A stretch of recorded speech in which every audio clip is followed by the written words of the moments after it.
Breaker 2024. We are here.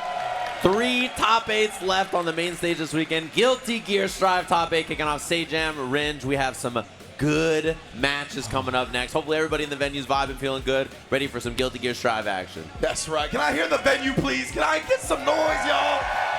This is my first time in the pit. I want to feed off the energy. I feel privileged to be here. It's been elite competition leading up to this point. This is an Arc World Tour event after all, and we got some familiar faces and some newcomers looking to put some bodies in bags. We're going to be taking a look at the bracket here, get you all caught up to speed. If you missed on the top 24 qualifier, which just happened over on Funky P's channel, we got the Noonster, Supernoon up against TempestNYC, combo breaker champion up there on the stage. Aarondamac versus UMISHO, the betrayer of the gun and the gun, over in winner semis. Loser side of the bracket, we got MFCR versus Patachu over from France, which is really cool. Congrats to him making it all the way over here. And Slash versus Zando. So top side of that bracket here is from North America mostly, and then the bottom half, bunch of other places on the planet. That's a good point. Yeah, North America, great showing with Combo Breaker. And, you know, you mentioned TempestNYC, defending reigning champion of this game, not only in the main tournament, but also the was the auction tournament last year, too. No auction, there was auction tournament this year. Either way, Supernoon and Tempest going to be kicking it off, and I'm very excited to see these two. I heard Supernoon has had quite the convincing run leading up until this point, but it's all a different game when Tempest is your opponent across from you. Winner side top 8 of the bracket with Bridget, I know a very fan favorite character, and also has been playing super sharp this weekend. I think the Noonster is one of those players that, like, when you're in your own head, it's really hard to get the W, but when you believe in yourself and you're just out there gaming, having a good time, super strong player, could definitely hang with some of the best players in the world. Yeah, man, once he's actually, like, in the moment, if he can capture that type of mind state, he is definitely no slouch. Like, one of the best in the world, as you said, can take down anybody, and he's rocking the Bridget button up to go along with it, gelling with the character. I can't wait to see how this plays out. Yeah, looks like they're getting ready up there. Locked and loaded, the Eagles flying. I don't know if this is button check or matches. No, it looks like it's matches. All right, everybody in the venue, can we make some noise for our first match of top 8? Guilty Gear Strive action. The Lion versus the Yo-Yo. That's what I'm talking about, bruh. No winter wardrobe. Double bladed up versus double yo-yo'd up. This is a tough one for Bridget offensively a lot of the times. You know that any time that you can challenge with Leo flash kick, it's going to be the way that he's going to go. It's going to be tough to get things established, but that mix is really strong once you get going. To the opening gambit, Tempest taking some space. Supernoon just throwing that yo-yo early, trying to get something established on screen so she can teleport and roll in behind to get some space. Yeah, it's going to be big about establishing dominance in the neutral. The backdash already into the back row incident. Trying to give her some space. The DP doesn't buy, but still like a burst anyway. I do like that Noon took so much space afterwards, and funky decision on that. Little drop maybe from Tempest. Gonna be yo-yo set here after the close slash, and DP hits from so far. Yeah, a little bit delayed too, going off Supernoon's timing, but speaking of throwing off timing, DP again, no meter necessary. Tempest wasn't scared. Yeah, and Noon has so much bar here, gonna see the Scoot RC, there it is. The yo-yo kind of messed it up, and wake up 2D. That is the best wake up he has, bro. Now, even with the flash kick, the 2D thwarts so much, and the wall break gets the damage. Yeah, not the healthiest character, obviously. Bridget gonna take a beating on defense, so situations like that really matter. 2K2D, this is how she gets the mix going and goes low. That's why I like to see her early. Box double overhead, great defense from Tempest so far. FDing the white line assault to notify that, but we let it rip again. Yeah, I like it a lot. You got to challenge against this character, otherwise, well, I don't know about that challenge, but in general, it's a pretty solid idea against the character so that she doesn't get to get rolling. Otherwise, her offense loops into itself, and thank you for whipping a button and then having guard point. Thank you, Leo. You know, that's the goal. The GOAT, the second king. Supernoon, though, 100 tension and burst into the BRC. Didn't actually get slowed down because he backdashed. The 2D again, this point blank. You ain't gonna throw me. Trying to find the burst bait, but very patient burst timing from Supernoon right there. I like it. This man is astral projecting the chest, looking for the 6Ps. Yeah, preemptive 6B, pretty good against that Bridget approach. He has big buttons. He's gonna scoot. Doesn't spend the meter for the combo here. It just brings up Tempest. Waiting for the DP there, and that gives Tempest a way out in the 6B cancel. We'll get that first game there. Just really solid, convincing defense from Tempest, right? Like, you know, he goes for a flash kick a bunch of times. Supernoon gives space for it to come out. Then it doesn't happen that time. So really smart decision making. And he went for the DP so many times without the meter, right? And Yep. he didn't have the meter to RC at the end there, but Supernoon had to respect because he already shown he's willing to do it. Yeah, and he did it right away around start again. So you know Supernoon's got it on the mind. Air to air jump pass. Close slash hit from that high up. The conversion into the wall break. Oh, my hard knockdown. Positive bonus. This is Leo's world, and you just living in it. Mixed time. Catches the back dash. Easy peasy kill with that extra damage from positive bonus. And Tempest running away with it so far. And the RC and the 2D at the end as well. Just let him know what's really been plaguing him. And then the 6P at round start while it's on conversion. Noon didn't like the look of that. We got the burst out early. Yeah, he even just went for a 5P round start. The air to air. Bouncing off the wall. This is a wall break. Easy peasy. Doesn't spend the 50 tension, so you have the bar for mix up. Doesn't need the burst because he hasn't really been hit. And that'll do it on a game 2 here. Easy enough. Tempest running away with this on a perfect. You never want to headbutt a king, brother. Leo with the crown on, second king after all, 2-0. And Tempest 1 round away from getting into winners finals. Excuse me, 1 game away. Yeah, big chillin' now. Yo-Yo set, but obviously that big boom from Leo's very good at dealing with that. And first reversal DP we've seen from Noon so far says, finally, I'll do it too. Oh, say it with your chest. Shout outs to Tasty Steve. The 6P over and over and over in mid-range, harassing. And Noon can't find a whip punish or any way to get in past it, although this is a chance. Mix up time, goes low twice. That's been hitting more often than not, so I kind of like that decision. And forces a defensive YRC as Roger gets bodied. Oh my! The conversion from the flash kick, yeah. Bro. Supernoon had to RC to stay safe there, but Tempest is looking unstoppable right now. Reaching to the Raptors with the DPs, nullifying the yo-yos with the fireballs, instant block. Made for a funky situation, and Tempest is going to make the most out of it again. No hard knockdown here, but really solid lead for Tempest. Gets the hit, and Oh, DP's the DP! The DP, say jam! The awareness! Dude, he was like, nah, you got the meter. You've been DP'd without it, so I know what's coming next. What a call out. I love the turnaround from Supernoon, finally representing something offensive there, and says, yeah, I know you're going to do it. I'm just going to do it. Wow, strings up with the yo-yo. I really like that with the 2P with the yo-yo behind, although 2D gives Tempest a chance to get going here, but Supernoon escapes, finds a throw, and is on all kinds of momentum here. When Tempest willing to do it again, had the burst in his back pocket just in case. But I love the way Noon has been countering, but once again, the 6P. Stayed on in. Caught the back dash. That was great delay. The PRC blocks the burst. Supernoon on the board. Just like that. Love the hard call out on the RC, and then big delay on that too. Doesn't give away a burst bait for free. Love the patience, and Supernoon looking locked in up there. With punish round star far slash. We've seen that a lot from Noon so far. Tempest not. Oh, that was a miss yo-yo, but everything worked out anyway and forces a burst early. Noon suddenly looking alive. Indeed. Oh, I love the way he was maneuvering around Leo, but a great dash jab, great anti-air. We talked about it in our previous block. Every punch button with Leo is a great anti-air. Yeah, you can just find any P button and be like, that'll do. 6P, 5P, back turn P. All of them really, really solid. Noon on a lot of resources here. So yeah, you can see Tempest played it a little slow there. I kind of like the decision making with the fadeaway. Oh my God, jump H equals you dead? Really? Just like that, positive bonus damage says, yeah, I'm him. Easy peasy kill. That's right. Now Tempest on set point here. 1 round away from that winners finals. Noon gotta dig deep. Backdashing, really trying to find the spacing. Great throw tech. Yeah, that's a tough one to break when you're looking for the overhead low mix from Bridget. Yeah. And that mid-range is really tough for Bridget to swing into too. The guard point's really scary to deal with. The 6P is scary to deal with. Love the throw because last time in that spot, Tempest went for DP.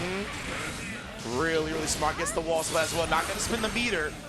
Maybe off the BRC here. Yes, indeed. Slows him down. Throws the DP startup.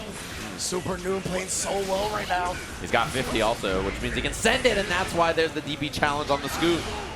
What a side switch from Tempest. He's gonna get the positive bonus from the wall break, but we got 100% tension from Noon. BRC to slow him down again. Checks the dash with it. Very nice. He's gonna take him to the wall. Tempest gonna hold on to that burst. Real nice and disciplined with it. And then Roger with the cameo getting the kill on that, so Supernoon staying alive. Looking a little stylish while doing it here, but this resource for Leo is really scary. Having burst against Bridget, you can get out of so many things, and also you have wild assault for breaks and stuff, so yeah, there's the burst. It's off the table for Supernoon now. Actually punished the armor stance attack. Oh, I love the rollback, as everybody knows, but that was really smart right there from Supernoon. Tap dust, wall break, wild assault for hard knock. Let me see. Noon's in a good position right now, but Tempest, he's been willing to flash kick. There it is once again, right? No meter necessary. Noon not bidding it out. Love the DP bait there from Tempest. And the scoot. He's got another meter. He can get the combo on this and almost break the wall. That was a really sick conversion. The 2D chased him down and counter hit the next button. It's those damn khaki pants, man. They just Brother, go so far. Why does he wear clogs? I'm so confused. No, I don't get it either. Noon on a hitting a dream here. Love the stagger. Burst available. What's the call out going to be? The OTG the burst. patience from Noon. Holy smokes, pointing to the temple. We got a tied up Sensei Jam. And Tempest waited so long. So long. That burst was so delayed trying to catch Noon off guard, and he held down back. A very rare thing to do in Guilty Gear. Bruh, he held that burst so it had a 401k. Like it was chilling for a minute, and it still came out, still blocked. Noon with a deep breath. Tempest holding on before going into the next match, right? Obviously, the momentum has gotten away from him, but let's get it. Game 5. Game 5, first set of our top 8 so far. Match has been really tight between the two of them, and I love the decision making and the kind of awareness of Noon to just change things up in his offensive structure so he doesn't run into things like that. Yeah, the movement. Yeah, great job recognizing the guard point stance, getting away from it. Ooh, but the 6P pays dividends. However, the burst to keep him in the corner. Smart stuff from Noon. Oh, 6P whiff. I like the idea. Probably an air throw angle or something like that at that height, but 6P just is a huge amount of damage for Tempest here. Look at that, 60% off that whiff. Yeah, Tempest has been really respecting the DP as well, and we see it again right there with the backdash. But it doesn't matter. Noon's not going to be able to take that meter to the next round regardless. Tempest, set point. Second time set point for Tempest. And Supernoon, I think, dashing a little bit and kind of got away from him on defense there. And Tempest trying to steamroll now. This is exactly what he needed. Now, luckily for Noon, yeah, that wall and assault spin. He doesn't have another one for the hard knockdown, but nonetheless, positive bonus in tow.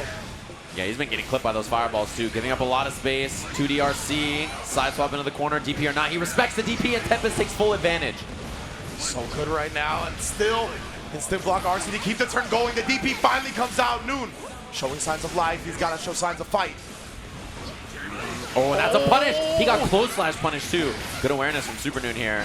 We'll see if there's DP or not. Gets counter hit. This is a huge starter. Breaks the wall with Roger. Nice, gets the hard knockdown. He wants that meter for himself. He's almost already at 50. Yeah, and there's burst available.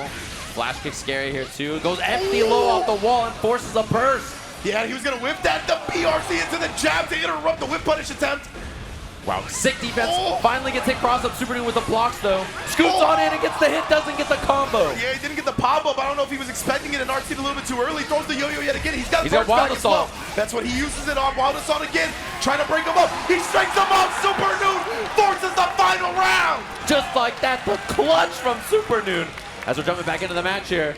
Oh my god, no burst available for Tempest, which is huge if he gets caught in any kind of this Bridget mix. The 6Ps though, they've been throwing those far assets, and he finally baits out a DP. That is a huge bait from Tempest here, has super for the wall break. That is a big swing. Supernoon down a lot here. Tempest looking to act like the dream killer. Remember, he is the reigning defending champion. Oh, yo-yo out, rolls out. Oh, it actually beat the jump S. And escaped the 2DRC, although a pixel of life, one guess away. Supernoon on defense, the IBFD was clean. Oh my. Yo, the spacing to avoid this with the 6B is there.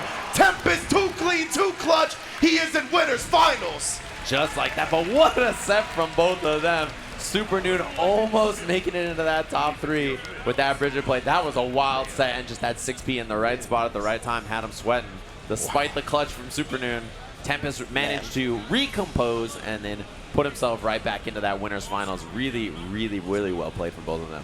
Absolutely, man. At least Noon got high fights with the DP on the DP. That was like my favorite part of the set, you know what I'm saying? But man, yeah, definitely a very dope set for sure to kick off the Guilty Gear Stride top 8. Remember, this is an ARC World Tour event. These players are fighting for points out here, fighting for prestige. The honor of being Combo Breaker champion is a beautiful thing. Yeah, we're going to take an updated look at our bracket as we have our first player in the top 3 of this bracket. Of course, it's going to be TempestNYC, and the next one will determine if it's something that we've seen before in that winner's finals with Tempest and UMISHO, but it's Aarondamac, who has had a really good run. This is the second top 8 he's in this weekend because he's also in top 8 for Grand Blue earlier, right? So 2 ARC World Tour qualifiers for Grand Blue and Guilty Gear Strive. Aaron in top 8 of both of them in the same bracket, which is very impressive. Yeah, you know, when I was seeing that, I was like, oh, wow, he got really far in Grand Blue, too, right? He didn't get, like, top 3 at the very least. So it was really sick to see that. And then obviously, like you mentioned, top 8 of Guilty Gear Strive. It reminded me of Kizzy K back in the day when he was running amok with the Blaze Blue in the Guilty Gear tournaments. But Aaron is here to take down UMISHO. Obviously, UMISHO's had an incredible run. Really close sets. One with Patachu earlier that was, you know, got up behind, let the French contingent know, let me hear you now. I want to see that run back potentially if it happens. But of course, Aaron, the Mag, as you mentioned, has been at the top of his game, right? Not only in Guilty Gear Strive, but as a fighting game player already. You can see the top 8 medal. He's done it once. He's done it twice with this one, but let's see how far he can get with Strive. Yeah, and that's that really, I mean, this could have been Patachu sitting here in winners semis of the tournament, So right? close. Really had an unfortunate drop, it cost him, but then clutched it out in loser side, so he's in top 8 as well. Get to watch some Sin action on a Sunday. You love to see it. I'm excited for that. on a Sunday. Ooh, that was kind of bars. That's the way I like to do it, so I'm excited for this. It's going to be a good top 8. Looking forward to it, and this match should be a lot of fun as well. Happy Chaos versus Soul is what I expect from the two of them. Absolutely. And of course, UMISHO is going to know Happy Chaos like the back of her hand, right? Considering she won Evo on the character. Yep. But of course, Soul has been her main for quite some time now. She's been showing out the bad guy, making everybody look like the headband that he wears. Yeah, she's been cleaning people up too. Really solid on this character. Has really smart routes, especially around burst. And just good decision making on how to approach with this character. It has some send it, which you need as a Soul player. Absolutely. And also has a lot of patience. So we'll see here. Second match of our top 8. Roundstar Gambit and the chase from UMISHO. I love the point that you bring up, though, right? Like, she is like the perfect balance of send it and careful when it comes to Soul. Yeah, that's what you need. This character is a bit of column A, a bit of column B. You have to be solid. You have to know some setups and some patient stuff. And sometimes you got to say, yeah, I'm sending it. She sometimes sends it at the best moments. Aaron, though, controlling up. He's got some of the best resource management I've seen on Happy Chaos. Yeah. Like, incredible stuff. Winning multiple rounds yesterday with 1 bullet left, saving them for the clutch mix. Yeah, which is very important. Big damage on this. Doesn't spend the RC, but next hit. Oh, missed BRC setup. Potentially they're trying to double jump to bait the burst. And wow, Aaron burst on a pixel. He's got a lot of resources, but still a pretty rough spot. Is it one hit? Will do it. Sneaks in the 6H. Gato on the gun flame afterwards. It's really so hard to know the exact range of 6H, even with it being the same since launch. Like, that button is just so good. Yeah, it's humongous. And it's a jump scare, you know? I mean, it just comes out of nowhere. It's extremely fast. Yeah, I mean, it's faster than his far slash. And it's just a really, really good range move. I love the success, seeing that there was all that pushback there. Good combo routing. It's going to be a Tyrant Rave through the wall. Tyrant Rave. Great pickup so far from UMISHO. Yeah, hard knockdown. Aaron doesn't have 50% attention yet. Does now, so the YRC is there as soon as he gets it. Roll for the side switch, but the defense on UMISHO and the BRC for the whip punish, but didn't send anything to extend. Maybe he was looking for a wild assault. Does use it now. Oh, deflect shield gets Aaron out, but UMISHO patient on the approach. Trying to put out that stop sign 6P. Aaron dances around it and has some effective offense here, but hasn't really gotten a hit out of it just yet. There we go. Okay, I like the throw. He had no bullets. He really needed that throw. Oh, he thought it was going to wall spot. Doesn't get it, though. And now UMISHO, she's got a big chance here. Wild Assault, trying to bait some kind of throw. Goes low, and that is game 1 just like that. Quick RC low, disgusting with that 6H OTG to put you 6 feet under. UMISHO definitely looking clean so far. Aaron, that could have been a completely different round, though, right? Aaron thought that was going to wall spot. Slight miscalculation really turned it around. Double whip on Roundstar. 5K going over the 2D. Whip, but no whip punish. Just a couple of frames late right there, dashing in. Got the knockdown once again. Let's see if Aaron manages his corner damage correctly this time. Like it. All right, so there's the burst from UMISHO. Oh, that is a big spend, too. I'm surprised at sending it with the BR. Maybe just checking to see if Aaron was down. Doesn't get the wall break again and out of bullets here. Gonna reload here, maybe. Oh, no, just gets the throw. Yeah, through the Volcanic Viper startup. UMISHO doing it again anyway, but that man's got a halo. You definitely don't want to headbutt him. I like it. I like what we're seeing here. Some good adjustments from Aaron. Fighting for space a little bit more. This dashing 6Ps. And 2K whip punish. Roll through from so far away. It's wild, ain't it? Yeah, I'm always surprised about that. Wild Assault for the break. Does not have super meter, so only a couple of bullets for Aaron here. That knockdown is hard. We got the clone up, and now we're just shooting from full screen. Run on in for the mix. You already know. Does with the extension on the bullet. Looking great right now. Going to get the Ex Machina for the hard knockdown. Positive bonus in tow as well. UMISHO does have some resources available to keep her in the game. I kind of like that Aaron just didn't respect the burst there either. Like, she just didn't route around it at all. Just said, yeah, right, even right there, just committed to the shot, and then her only chance to burst didn't work out. So I think it's very smart of Aaron to just send it and just say, yeah, I'm going to just do this combo. If you want to burst, go for it. Yeah, if I recall correctly, usually when I see Aaron play this game, he baits burst less than a whole lot of the top players, right? He's just willing to send it, especially when he has a big life lead. And he's like, I can afford to go back to neutral. I'm happy chaos. It's no big deal if you're going to burst my combo. I'm just going to go for optimal damage until you do. It's very, very smart. It's a good choice, I think, sometimes to just say, are you down to do it or not? And also, Happy Chaos going back to full screen, he doesn't always mind. Yeah, exactly. Makes a lot of sense with this character in particular. Ooh, the 2S cutting him off at the pass this time. Oh, put the peace signs up. You got to stay on the other side. I like it too because we see UMISHO has been swinging with big buttons, and then there got a little bit more compact with that 2S. Good adjustment in mid-range, recognizing that Aaron was just like dash walking in and waiting for something negative. Oh, reload again. Oh, trying to wake up with something only to get shot. Yeah. Sent through the wall. Big loss of damage there too. Oh god. Nice chunk. Making it to the wall here too. Double clean VV on the combo. Huge damage on this. Yeah, UMISHO. So optimal with the setups for the damage, but jumps out of the wild throw. Didn't have RC to make it safe. Aarondamac now, X-Machina. You already know the clip's going to get unloaded just to get refilled. Yeah, 100 meter on this. Breaks the wall. She has a lot of resources here, though. Burst plus a lot of tension. Yeah, that's why Aarondamac keeping his distance. Wild assault for the crossover the other side. Oh, got hit airborne. Oh, my 5K hits. That's going to be a confirmed 6H for the kill. The OTG on the bringer. That was quite the chunk, bro, on the 6H for the OTG. Ooh, tried to win punish with his own 2S, couldn't find it. Okay, and burst out for Aaron, which is very scary against Soul. Very nice right there. UMISHO has definitely been trying to take down the clone, so the whip punish on that, very smart. Nice damage on that jump back. Very good read. Oh, got a 6B. We'll try to check the low. Great patience from Aaron, but weird throw attempt. Yeah, backdash got hit too, which is unfortunate. Stringing up with 5P, and she looks low, doesn't get it, but still gets the back throw after anyway. In the front with the 5 or the jump H. And the suffocating pressure. UMISHO glued to Aaron in the back right now. Finally, the full red wrist gauge counter hit, no chance of survival. Yeah, and I mean, it's not like Aaron had much to do there. Had a lot of meter gone from FDing and stuff too, right? So it's just Soul with that many resources, positive bonus and stuff.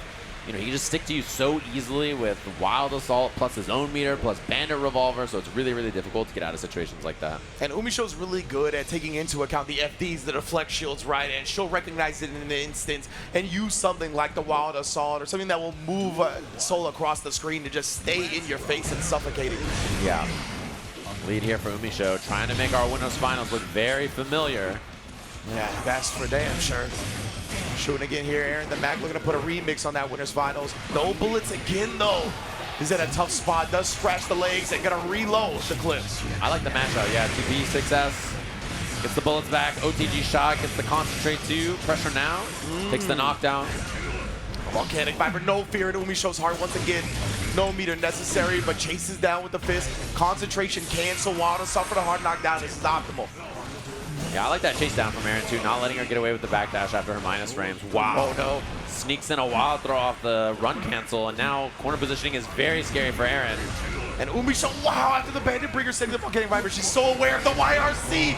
It was so tough for Aaron to find a smart point to do it, and UMISHO never let him have one.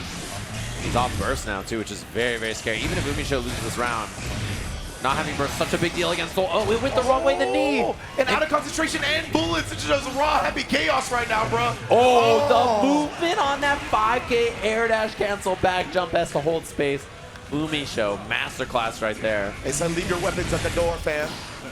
Oh man, no resources for Aaron there. It was so brutal. Wild Assault on block, trying to bait a throw, trying to bait something on defense. That risk is getting cranked here for Aaron. Oh God, again. Again, yeah, as you mentioned, we're approaching the red territory. You're in the wrong neighborhood. The damage on this misses the bringer, but one more will do it. Aaron in a bad spot gets clipped airborne, and Volcanic Viper puts UMISHO back in winners finals of Combo Breaker. Deleted the rest of the remaining life with that clean hit, Volcanic Viper. Big ups to UMISHO, as you mentioned, that winners finals, baby. That is a Guilty Gear Strive classic with Tempest and UMISHO. And man, whoever's trying to break that grand finals, they're gonna have a really tough time. Yeah, no matter what your path is, that winners finals looks very, very spooky. Two of the most consistent players in the game for this, right? Obviously, a lot of EVO finalists and Combo Breaker champs, EVO champs. Just a lot of history and success in this game between the two of them. So really, really well played from both of them as we jump into our loser side of the bracket where, you know, we had a lot of North American up there, and now it's just we jump to the other side of the planet for our loser side, which is going to be really, really fun to watch. A bunch of players that a lot of people are very familiar with. Our first one, Slash versus Zando, right? Representing out there from the Middle East, which is very, very cool to see. Yeah, absolutely. Both Arc World Tour finalists for the 2023 Arc World Tour, right? Slash getting second place overall in Strive. So coming off of a great showing there, his momentum just keeps carrying him to great result after great result. And he puts the work in, right? Same can be said for Zando, like one of the best Asuka players on the planet. And you don't get to be that without putting in a lot of work. You feel me? Yeah, and there's a lot of matchup experience here. We're going to take a look at the bracket for all of you keeping up at home. This is Aaron down there playing the winner of the MFCR Patachu match, which we're going to have after this one, and then Slash versus Zando. Winner plays Supernoon. So interesting. I think if you're Noon, you'd probably rather fight Asuka, I guess, than maybe. Yeah. But I know that his results, I think, against Slash and Casual and stuff aren't bad either. So probably either match is fine. And MFCR Patachu, it's going to be Leo versus Sin. Winner fights Aaron's Happy Chaos in the losers quarters. So. Yeah, I'm very interested to see how this one goes, right? Because Mei, to me, on paper, is one of those characters that is pretty good against Asuka because she's able to swing big hitboxes out to get rid of the cubes and then cancel into a forward-advancing hitbox like the Totsugeki or something like that. That is really the kind of combo you need to fight this character well.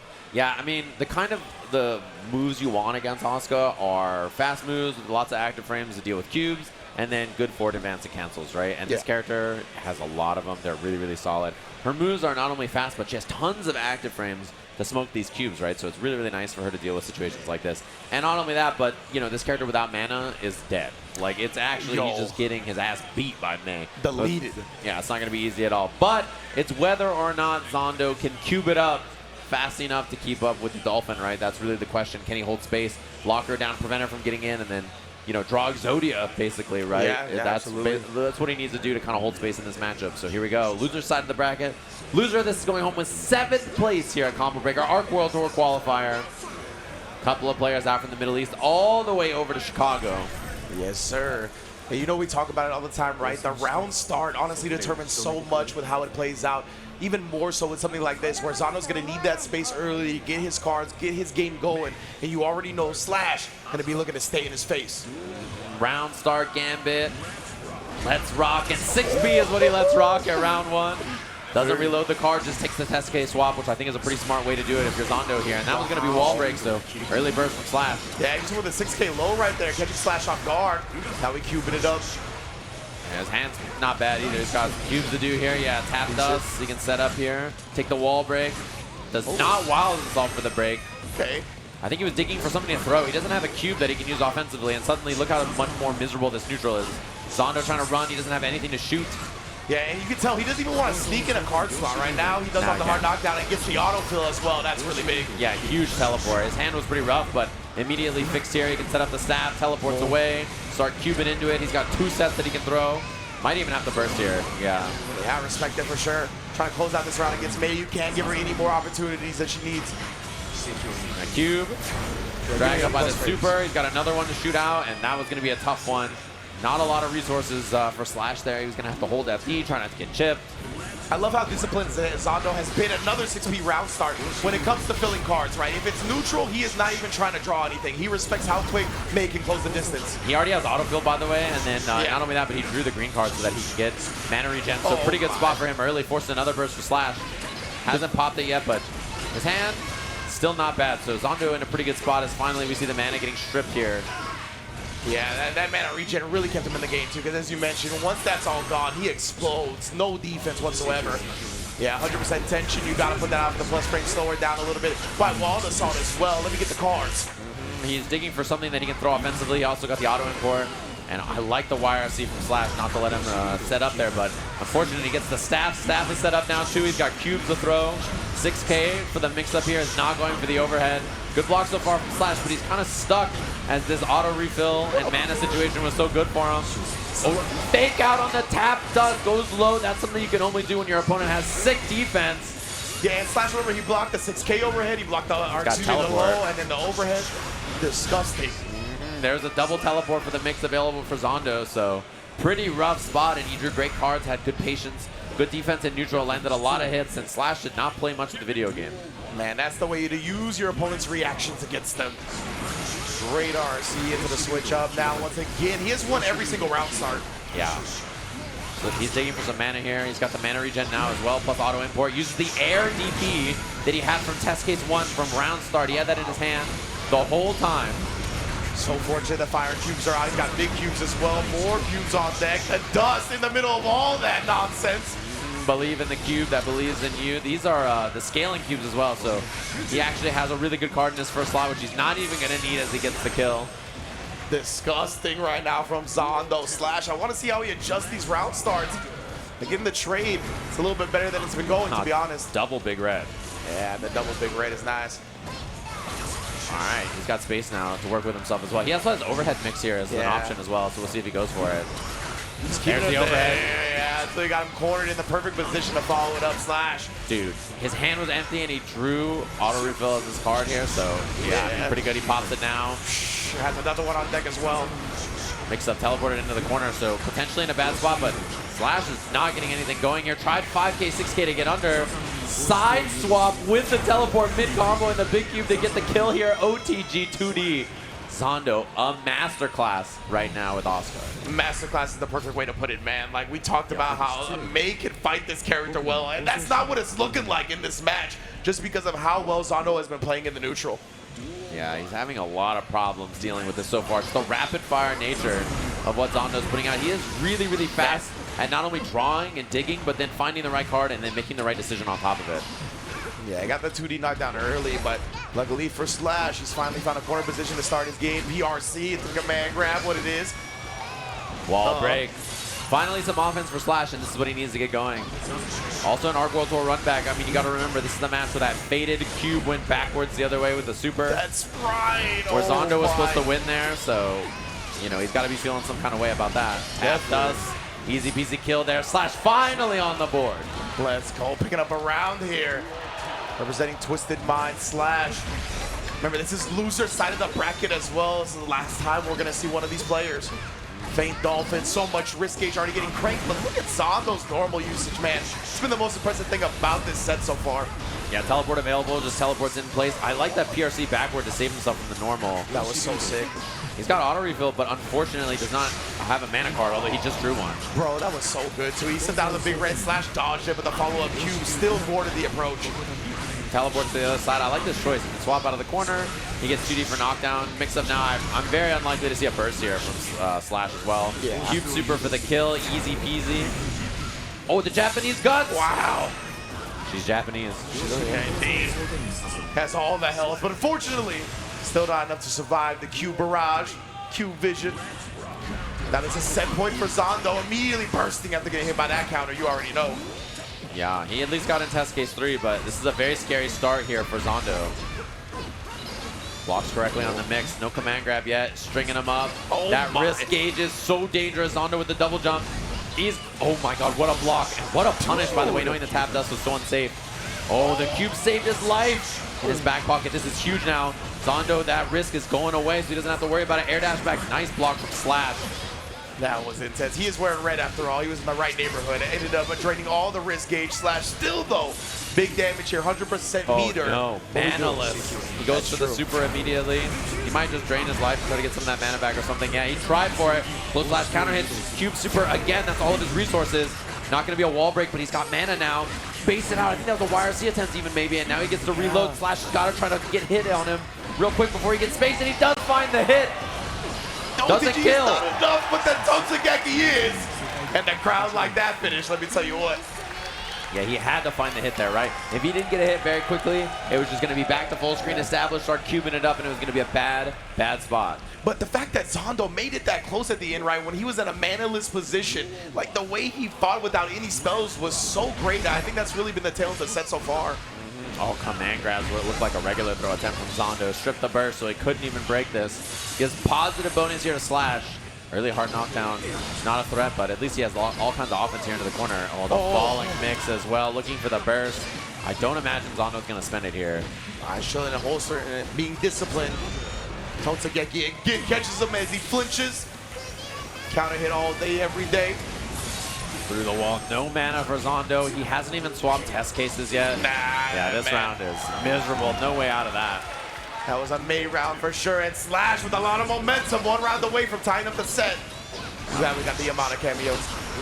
Big knockdown already. He has not swapped test cases, but he at least got the hit, and now he can do it. So in test case 3, he gets to reload with some good spells here. Yeah, the overhead right in the corner. That's when he's been liking to use it. Wild Assault, yeah. So not only did he get the super to get a better hand for himself, but get the hard knockdown on the Wild Assault. He's got a couple of cubes to throw here. Still with the cube combo behind it. Zando back on set point. Looking good here. He's got Big Red at round start too, which is good. He can hold space with it as well. We got space to throw. Not only that, but Slash gave him space, and now he teleports in for the mix. He's in test case 3 early with auto import. He has another one in his hand, by the way. Great mana resource management as well. And there's the burst. Yeah, double teleport in his hand though, which is a little spooky for the mix as well. He teleports immediately. Teleports again. He doesn't have much mana though because he hasn't gotten the card for it. Run under.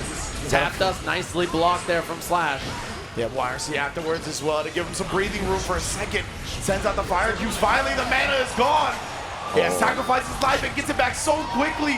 What a dodge on the cubes to get the throw. Stays on the same side, blocked by Zando, but still you get a corner carry. Wild Assault for the carry. He lives with the mana shield.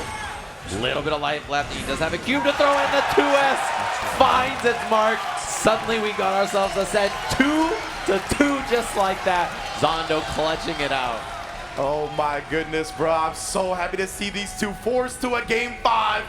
Like we said, that set at Arc World Tour was iconic, legendary. So I didn't want to see a sweep. Both taking some time at the character select, or not the character select, but the rematch screen. Game 5. I'll tell you what, Zando wanted it to be a 3-0. He looks a little stressed up there fighting May in game 5 where anything can happen, but he's got a good start for himself here, especially because his mana's coming back. He's big chilling on this. He's got a teleport for mix as well, which is always really nice. Finally interrupts. New Slash was going to try to flinch out. He's been blocking for so long, lasting the fire cubes. Oh, and he baits the burst. That's a huge loss in resources for Slash here. Super through the wall, hard knockdown. He has guard crush. He can just run up and do this and then go for pressure afterwards as well. He's got meter for mix. This is a really rough spot for Slash. Staffs out, mix up time, baits the YRC. Even the little cubes were flying around him too. That was a rough spot for Slash, and Zando hard reads on everything. Looking really solid. And he was not about to get caught. Test case 3 early. He didn't get the card cube, but position is still pretty good. This lets him reload. He's got guard crush available here. That gives him some mana back. And now he's going to cycle through his hand, digging for, yeah, he got auto import. He got the staff. He's got good things to shoot here. This is going to be a wall break already. Snowballing out of control in Zando's favor. His mana management has been so on point as well. Slash has got some resources, jabs that cube, but he's got to make something happen now. He has no cube. His hand has nothing to throw in it right now, so that's kind of why Zando was a little stuck right there. Whiffs the throw, chance now, there's a burst. He's got to cycle his hand as fast as possible. He does, and the staff out. This is a huge win now. He catches the back down. Slash, he's going to be able to force the final round. And an unfortunate draw there, just hit. He didn't have the heart of the card. Zando didn't have anything to shoot. So it actually prevented him from really establishing much here, although much better for him already. Teleport, big cube available to hold some space. Get some lockdown here, cycle his hand. He's got guard crush available, digging for something else here. He wants auto import, which he found. What a bait on the throw. He has super for the wall break here. He's got auto import, he's got teleport for mix. So fantastic. He's got the big cube as well with the teleport, as you mentioned. He's gonna put the big cube on him for now. Does blocked. Slash jabbing instead of reaching. So smart. Yeah, and again, Zando's hand. He doesn't have anything to shoot. Oh my goodness, you live by the draw, you die by the draw. He's got nothing, he's just gotta fight it out. That is huge, mana-less damage. Chance now, deflect shield. He doesn't want to get hit because he'll just die. The 2D, he's fishing for it. He can't find it though. Slash abusing RC to keep the pressure on. Wild Assault to keep the pressure on. Oh, it did combo, and he didn't have anything to shoot. This is a huge chance. Mana's back though, so he's got a lot more life. RC available, double jump already used, so he air throws. He didn't have a way out. Slash with the mix, the flex shield again, 2D. He's got cubes. Oh my, he's got something to throw. He's got double teleport as well. Single teleport low. One more, he's got more cubes. The fire cubes hit. He combos Zando. Clutches out the victory. Very well played from him, and his spot was terrible. He had nothing to shoot in his hand. 2 rounds in a row. He just had nothing to do with his hand. It was just miserably bad, a brick draw, and he fights out on defense to live. And that's the stress of a human being fighting against May with no life in the corner, with not a cube to his name. Oh my goodness. And like you said earlier, right? the way their Arc World Tour set played out, where Zando had it and the Curse Cube going the wrong direction, it had to feel like some of those feelings had to be bubbling up, right? Yeah. You were up 2-0, slashing on the verge of victory. You only have a pixel of life left. Not only did he have a brick hand, he was manaless for a while, taking extra damage. But man, I really think the way he fought without the spells was so good and such a big determining factor in this set. Big ups to Zando. Yeah, he's just drawing card after card after card, and he's not hitting a cube to save his life. And everybody make some noise for Slash. Yes, please make some noise for Slash, y'all. 7th place here at Combo Breaker, leaving the stage. Nice to see him up here, and thanks to see this big old crowd here at Combo Breaker. It's nice to hold things down here. We got Guilty Gear Strive action, and it's very exciting. After this, we're going to have some Street Fighter and Tekken to close out the night on the main stage, so lots of good games up and coming as we have our next match. I know France is going to be hype in the crowd here. I already see them making some noise for their boy out here. MFCR versus Patachu going to be our next match on the loser side. Winner of this fight's Aarondamac. Indeed, indeed. I mean, and Patachu has had a great run as well, getting to the loser side of things in top 8. So MFCR as well. It really has come into his own in the past year or so of Guilty Gear Strive, and has had great result after great result, not only online, but translating those results to offline. I believe he got top 8 at the last CEO. He's just been a monster. I think top 3 might have actually won it, if I recall correctly. Yeah, MFCR, super solid player. Second layer, we're going to see in this top 8 as well. The crowd is hype over there for their boy, of course. Who was very close, by the way, to being in winner's side of this bracket, right? Had that very close fight with UMISHO. The Pata chant from the crowd.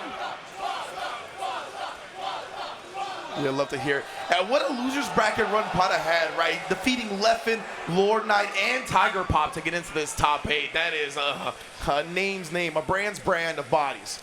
Yeah, a lot of really tough opponents. I was looking at that top 24 bracket this morning, and it was looking ugly. There's so many good players. Loser side of the bracket, obviously, fighting for this slot. So nice to see him here, of course. Get to see some Sin, a character who's really strong, but is not very common, actually. You don't see him played at a high level super often.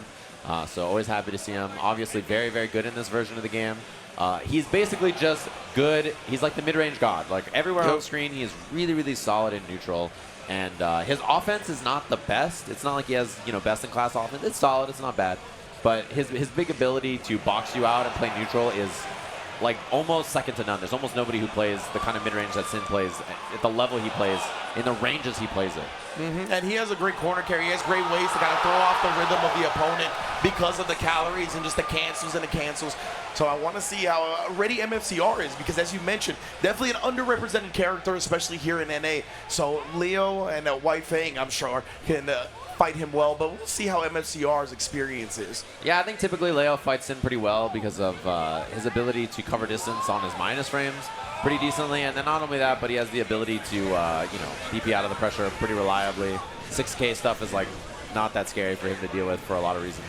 So, he's got good ways to threaten, good ways to get in there, but with that better backdash and like ability to hold space for Sin, it's not easy to approach him on that 2S, that far slash. He can just hold space so well. His 6P is really awesome as well. So. Yeah, I'm looking forward to these two fighting it out. I miss when it was Exert and Sin beat the hell out of him. You know what I'm saying? Like, those were the days. Yeah, those were the days, 100%. Wins Bull Bash, bro. Yeah, give me a back Bull Bash. Sin's new move. Yeah, exactly. Hand me some Bull Bash. Let's give him Bull Bash eventually. But here we go. Last match of Losers Round 1. MFCR representing North America going up against Patachu. If Damascus, if you watch it, let me know how my pronunciation is, bro. Maui. Patachu. We are having Buller on the screen. The Beaks. Thank you, Damascus, of course. And we're getting it. My go. They are game then. Tekken going off, DNF Duel going off. It's a beautiful thing to be at Combo Breaker. We are round 1, last one of top A loser side. I'm pretty sure Arslan Ash just lost. Is why everybody's getting hype over it. Okay. I saw Knee versus Cuddlecore was also really close earlier while we were commentating this. So lots of matches happening at the same time. It's going to be the last game of the night as we have Patachu in the best Sin color. Oh, okay. Thank you, +8 guard crush that low crushes.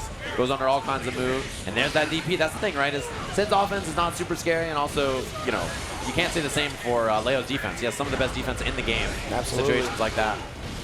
Man, we'll make you block a DP into a 50-50. Yeah, definitely. It's a rough spot for sure.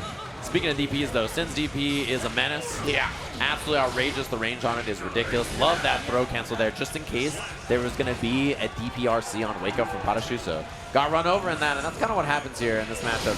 Sin dominates mid-range, but then, you know, if he gets on his back, it's difficult for him to escape from Leo, even with his good DP. Big punish chance. You see, yeah, these Leos have been representing the flash kick early, right? Like, they're like, I don't need the meter. I'm going to try to put the fear in it. Without that, and Patachu was still ready.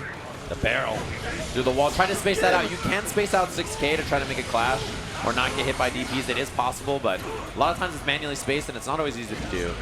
Wow, the 2H. This should be the kill here. 100 tension on this, no problem. No, it doesn't spend any.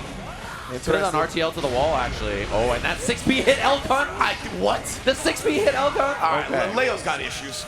I don't know about all that, but... Like, that made no sense to me. I'm not so sure about that, Leo, but if you say so.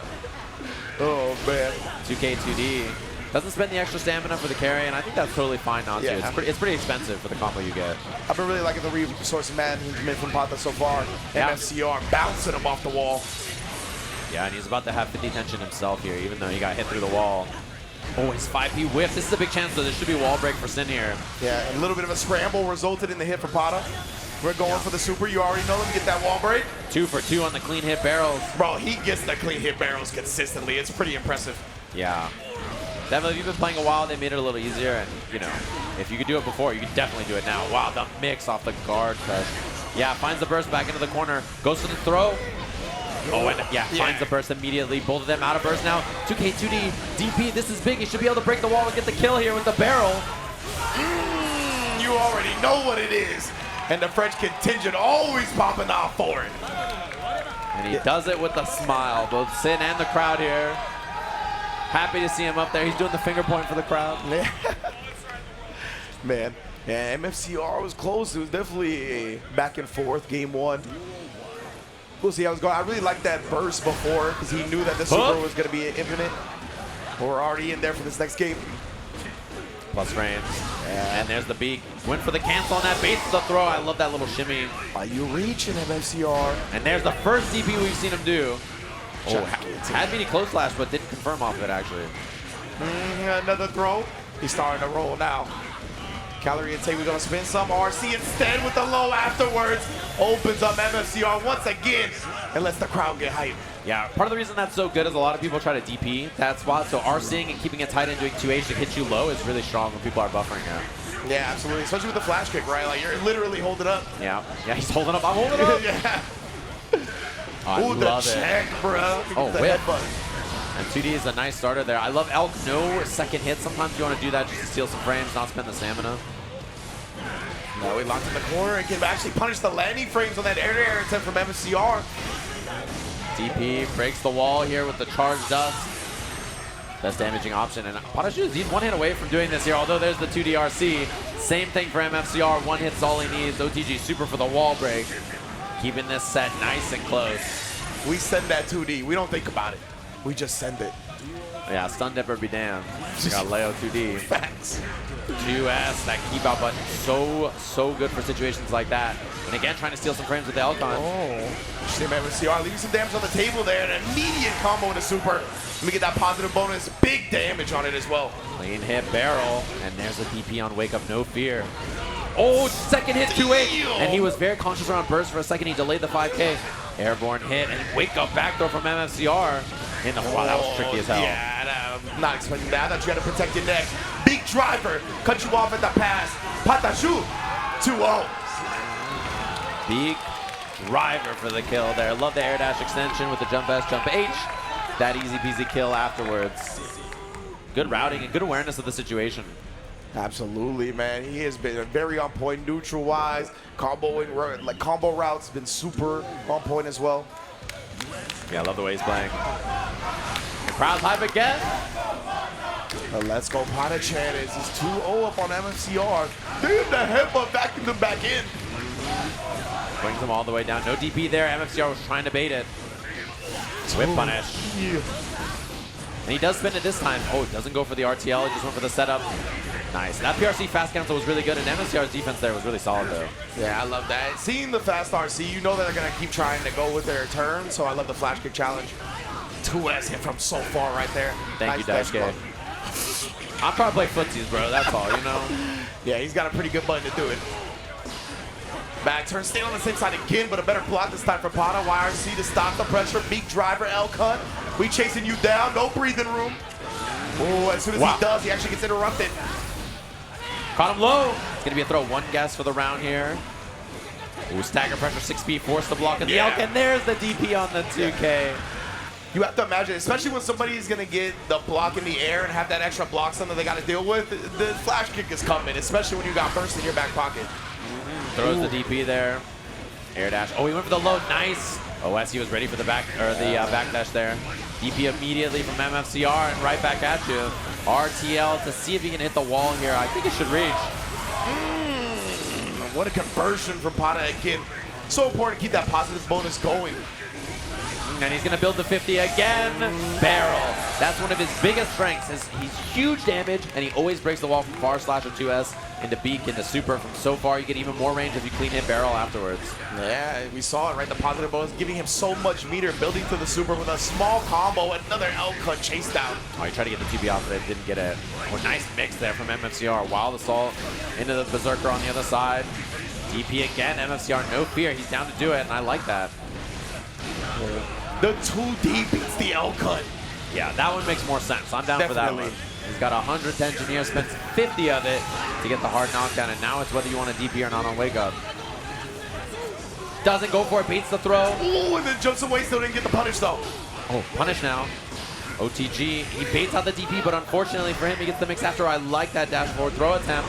There's a burst, he had to do it. But next hit, Patachu could break him through the wall. Oh God. He has 50 tension here in a second to sin, so the whip punish is so scary, and the guard point hit the elk, it looked like. Yeah, that's definitely what happened. Canceling in the attack early, smart stuff from MFCR. Because this kind of acts like a bait, right? Because Sin has such a great move that hits from far low, and that guard point stance is vulnerable to lows, he just canceled into the attack early, baiting him in for the L cut. Very, very smart. Yeah, Arxis was very considerate. They knew that Leo players couldn't help themselves but whiff and neutral all the time, and they gave him a thing to do on whiff, no matter what, with the guard point. So that was very nice of them to do. Yeah. Really know their player base. Yeah, they really just understand the mindset. You know, that's Daisuke's vision right there. Yeah, again, that's what we talked about, right? The airborne additional block stun. MFCR is really looking for the flash kicks after another same side switch. Oh, wow. Almost had to confirm. That's going to be a punish. And didn't want to get wall broken off that, so I think that was a very smart burst there from MFCR. I love the way he's mixing up his offense, though. MFCR so sharp about those situations. Yeah, he's got some of the best offense with Leo in the game. Got RTL. And you know what it is. We saw this story last time. Yeah, it's not a ton of damage, but it's always a wall break, which means you have positive bonus, which means you're going to do a lot of damage soon. Yeah, man, it's a hard knockdown because of the super. Gets out of the range of the 2D. Beautiful whip punish right drop there. on the combo, but he's going to punish the back dash here anyway. Easy peasy drop opportunity. That man was frozen, claws in the air. Like, oh, all right, well, I'm dead. Yep, it's that point now for Pata. We'll see what he does here. Dash in. Oh, punish. Wow. I don't know if that's what MFCR was looking for, actually. Gonna go for the wall break on this. Just gets the pressure instead, and that's a barrel. Nice damage off of it. Hard knockdown as well. Has a little bit of calories as well. Baits the throw. He's going to build the tension here, but he's also going to build the burst, and that's why he RCs right there. He just sent it afterwards. It's going to be a hard knockdown. A pixel of life. We'll see what MFCR does here. And he just DPs the immediate run up. Goes for the Hawk Baker, and that's the kill. Ridiculous. And you know, you highlighted the fact that that DP has so much range, right? We actually saw MFCR go for a throw, but the DP range outspaced it, so it didn't get thrown at all. Tough break at the end. Yeah, what a decision to just run up DP as the meaty. He was feeling it from the crowd. The crowd's high for him, of course, here. Very well played. I really like that decision too because MFCR had the 50% tension, right? And it's Leo back against the wall. The flash kick RC is looming in the shadows. So he went to beat that. And MFCR, like we said, was actually a step ahead. He tried to throw the DP, but the range on the Sin DP was just completely outspaced. Yeah, he just ran back, dashed up, went for the DP. Yeah, they're right next to us. Yeah, they are right. Yeah, we can hear France. France is literally right next to us. Oh, man. Getting a hype over there. Of course, we get an updated look at our bracket. MFCR alongside Slash, 7th place in this bracket. Really good run from him this weekend.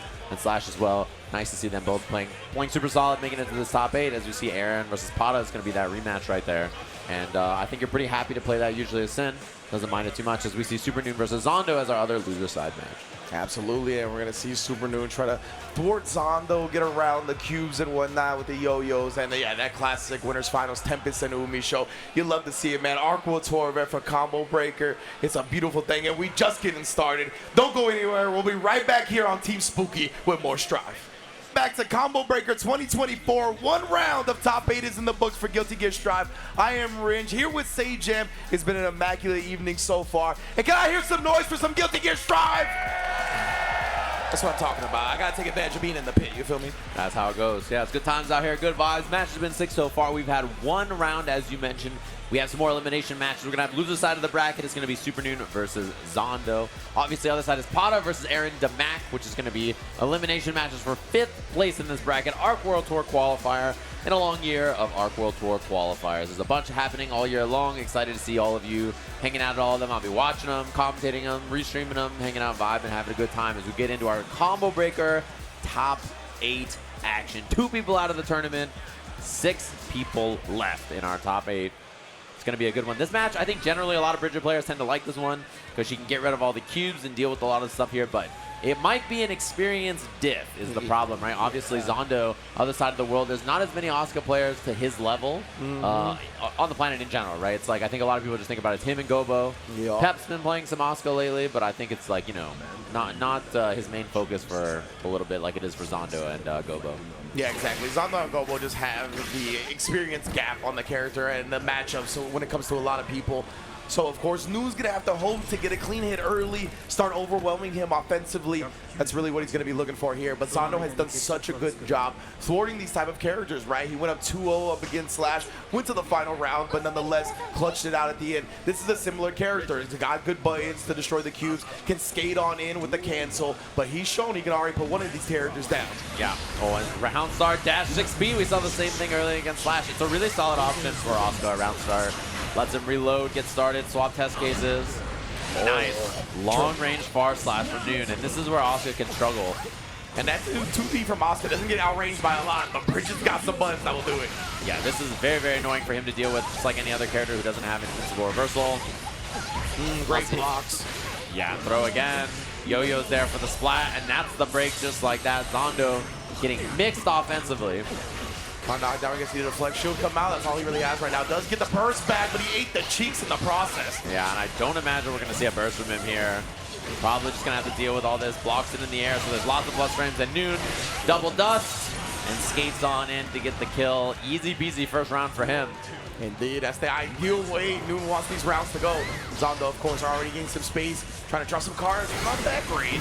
Yeah, and see, you have yo-yo toss, you have your normals, you have lots of active frames to clear up the cubes on the screen, so Bridget has pretty good ways to deal with that as long as this is not happening where you're stuck sandwiched between all that and then there's a teleport mix-up and you eat 60% and you die. The way Zando put the brakes on it, put the cube out outside the DP range, chef's kiss, fam. Yeah, and it's one of those things that's really, really hard to deal with, like once he gets going, so you kind of need this sort of round start here and then beta burst or at least find a way to get back in after it happens. And Noon, it looked like he was wary of the spike. He had the DP, but there it is. Lets it go in the air. Offensive burst from Supernoon, trying to keep the corner here. Does not want Zando to get away. I like this choice. Yeah, especially with so little mana, right? Very close to draining it, and he does now. So no shield, but a 6P on the roll. Like it, and he gets the mana back. Auto import available, and now he's reloaded the cards. He has a mana card as well. Tap dust hits, gets the combo off of it. Very good spot for Zando here. This is a really rough spot for Supernoon to win from. Yeah, absolutely. He's got the cubes on deck to teleport, the guard break as well. Those are 3 great cards to have. The mana regen as well. He doesn't even have to worry about getting his own mana back. Does so anyway. On the mix, he whiffed it and he just went for it afterwards. A miss from Supernoon also. This is a chance though. Zando has nothing. Oh my, trying to bait a throw. 2D blocked. He gets 1 card. It's also not really that good for him here. No, not exactly what he's looking for to get that space back. No air throw attempt. Noon gets caught at the end. And Zando was in a rough spot defensively there. So scrappy spot for him to be in, and he fights out of it really, really well there to get the first game. That's really been the tale of his game so far in top 8, right? Like, he has been in rough spots, no good cards to his name, not what he wants, and he still somehow clutches out the victories. Yeah, and I think it's one of those things too where, oh yeah, you see the cubes just cleared right there. Yeah. It's one of those things too where, you know, as Asuka, if you get going, everybody looks good, right? But it's how you defend in those situations that really makes the difference, I think. Absolutely. He's waiting. He does activate the auto import now, but immediately gets stuck regardless. That's teleport in past the yo-yo. Nice CP too also. That means he's got no mana now. Zando about to pop and be manaless on the next situation here. Although he gets it back. Wow. Dude, it's really nice that he didn't have to go to the debuff. Yeah, and that was all set up by the check on the skate in. What a great jab. Just 5P, throws it out, gets the job done. Oh, that might actually hit her here on the toss, yeah. That super is not invuln, but it's really fast. Yeah. One of those. The staircase cubes coming for you. You got the teleport as well. Oh, I think he was going to try to combo it, but ended up falling a little short. Important break from Zando there, too. Skates in. Meter available for Noon. Tapped us nicely. Blocked, actually, though.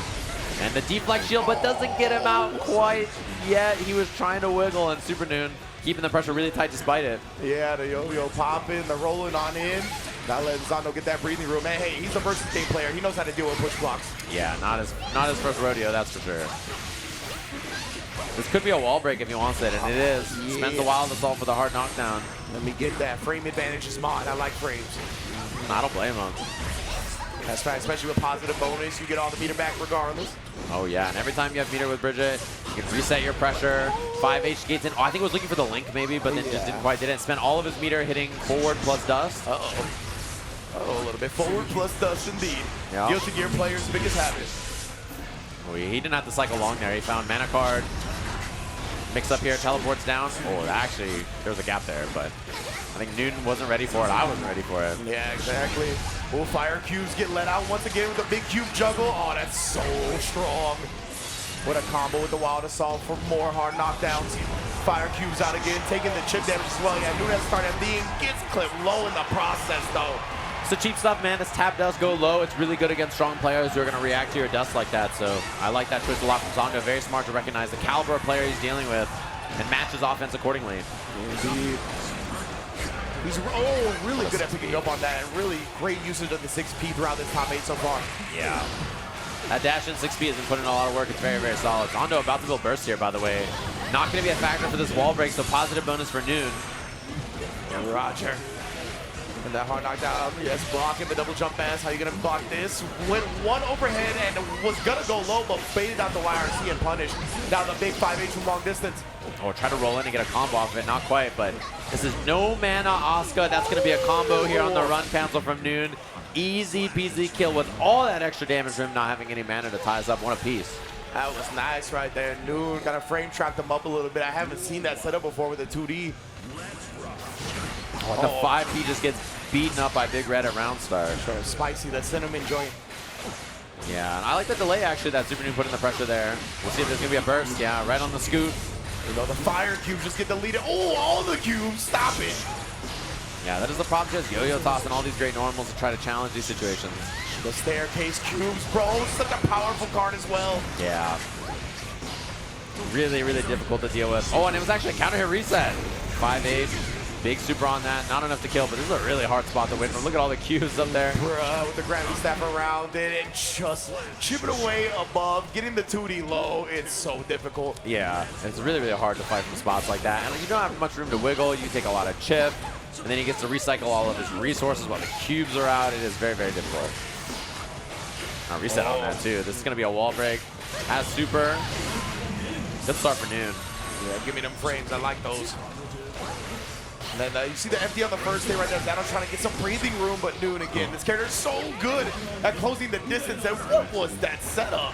It just missed, I think, the Tiger Knee on the roll or the yo-yo toss, but this still worked out okay for Supernoon. Yeah, because like Zando trying to get out of the corner and end up crossing up. It was very, very strange. Yeah, teleported in right in front of Supernoon. Chases the backdash there. No burst. Yeah, Wild Assault knockdown. He doesn't get to reload much, though. Yeah, one card. Hard knockdown here, and he's using that to go into the super. Very smart. He only needs one autofill, so he switches it out. I like that. It's very smart.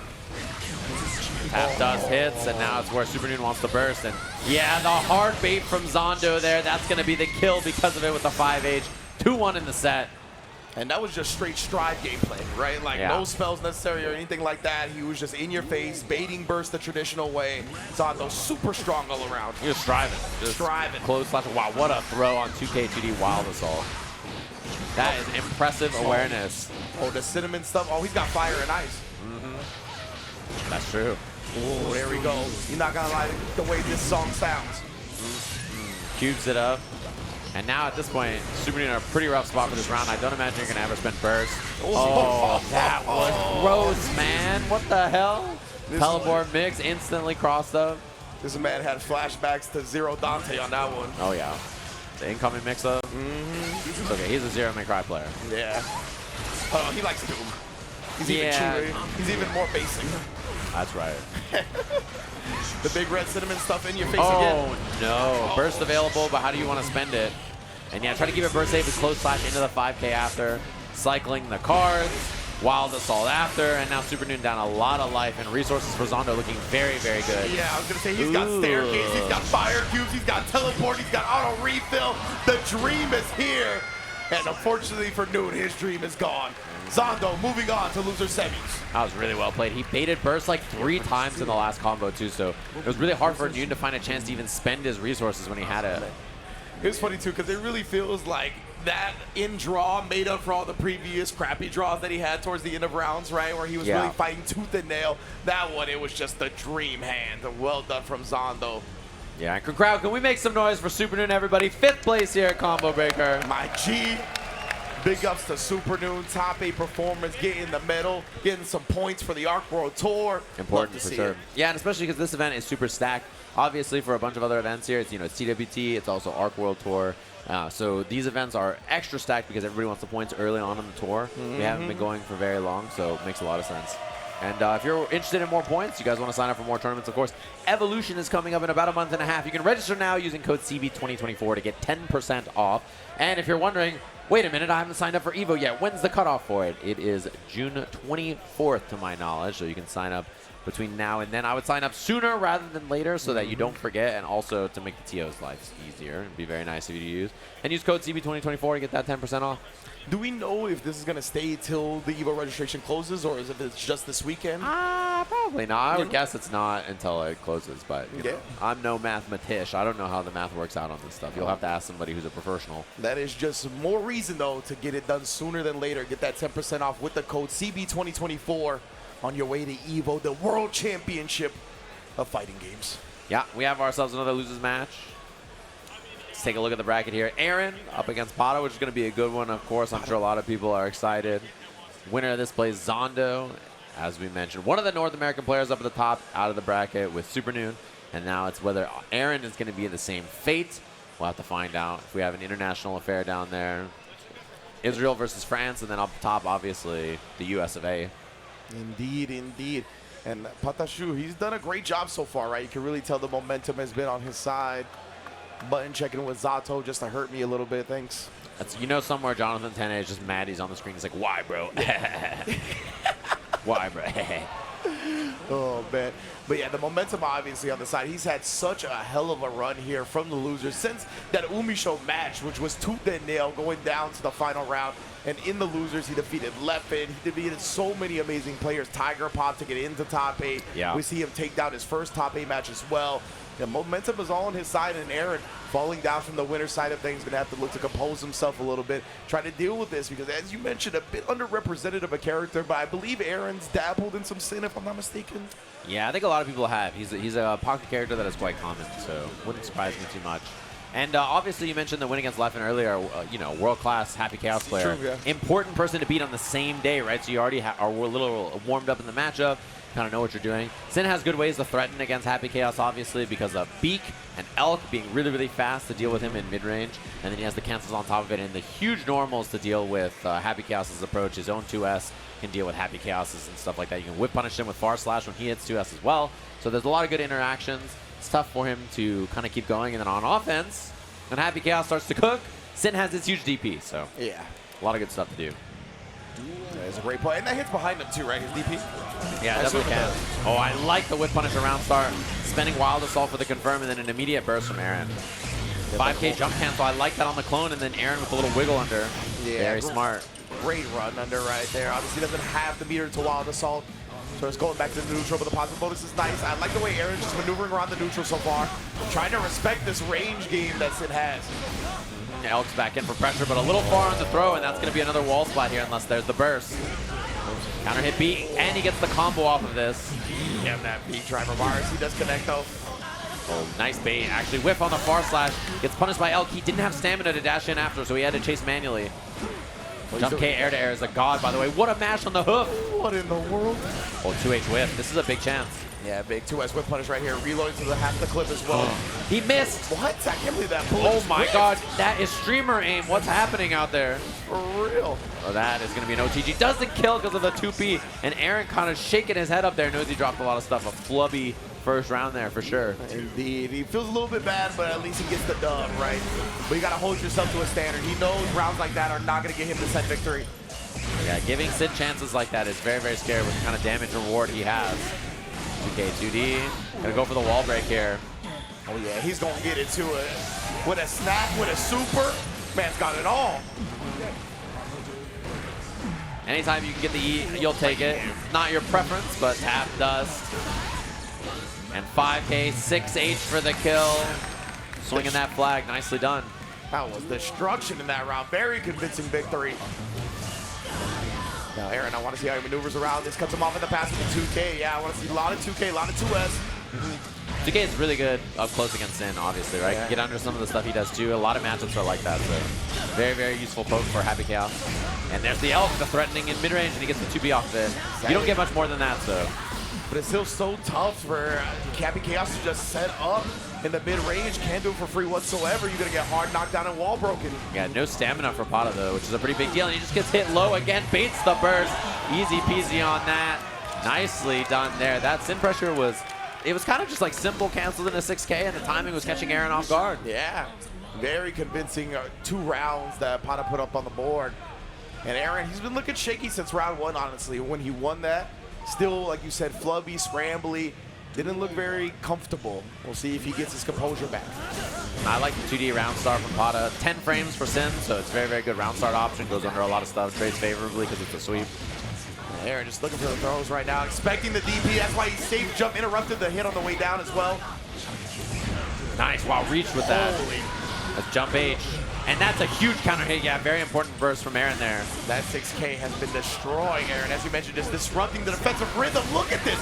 The counter hits. Pata's timings are immaculate. And clean hit barrel might do it. It does not a pixel of life. Aaron has all kinds of resources for YRC or deflector. Yeah, whatever, but the Elk right under the 6S. Great reaction from Pata right there. Seeing the deflect shield, I'm going to close that distance immediately. Overhead starter. Low crush is there at the temp. Yeah, Elk is really, really scary there too in that position. And Hoof Stomp is a pretty good round start actually. It goes under basically anything that hits low on the ground. To knock down. Oh, DP's the clone, and the follow-up actually catches Happy Chaos properly. And this is a huge starter normally too. Not huge damage here, but that can really hurt if you have a lot of resources to extend. Again, the 6K blowing up every single defensive choice that Aaron is making. Yeah, I'm not sure what he's trying, but just maybe the delayed 6K is catching those counter hit timings. Maybe he's trying to FD and he's getting hit or something, or he's delayed jab. That's a good point. Maybe, yeah, the FD is just not coming out properly. But it really feels like his rhythm, his defensive choices, like that timing is just getting decimated. And he's going through it. He's got a lot of characters in his pocket, but definitely been practicing Happy Chaos more in this game as of recently, and he's been splitting his time with Grand Blue, so he's not as ready with as many characters as he used to be in Shrine. Yeah, and I think playing Leo is not bad in this matchup either. Obviously his other character, right? But he's having some trouble finding his footing with Happy Chaos here. He's going to stick to it, rely on the comfortability, but yeah, he's got a long way to go to overcome this 2-0 deficit. Yeah. Remember Patachu. He's got the contingent. Y'all probably can hear it over the mic right now. A Pata chance. Masui, of course. They're cooking up there. Very excited about this. Oh, behind the back. Tyrese Halliburton with the shots. The counter hit beak. That was going to be a combo off it. Good confirm from Pata, by the way, to do the Gazelle instead of just doing the follow-up. Absolutely. He's really been able to alter his choices depending on the neutral situation so well. And you got to as Sin, right? I think that's a huge part about playing the character successfully. Hard knockdown with the X Machina, that clip fully loaded. Decent concentration as well. Tap does his block, low is blocked, throw is tech, but that 2S.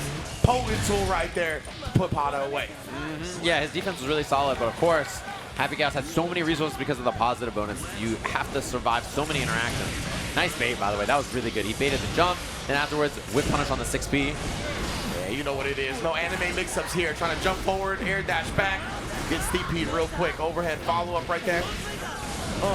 Break the wall on this. Doesn't have to spend extra stamina because of the buff. Really, really nice. Get a healthy chunk right there. 6K finally. Aaron being a little bit more patient defensively here. Man, Hoof is so scary there with resources. That's when it becomes the best mix-up when you have RC to keep, you know, back it up, get pressure off it, or you can just go right into the super.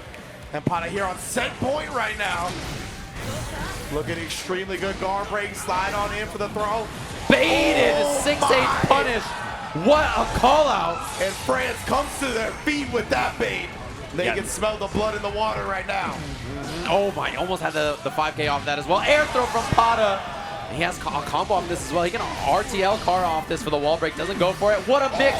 Attempted to go low in the block from Aaron and calls out the deflect shield.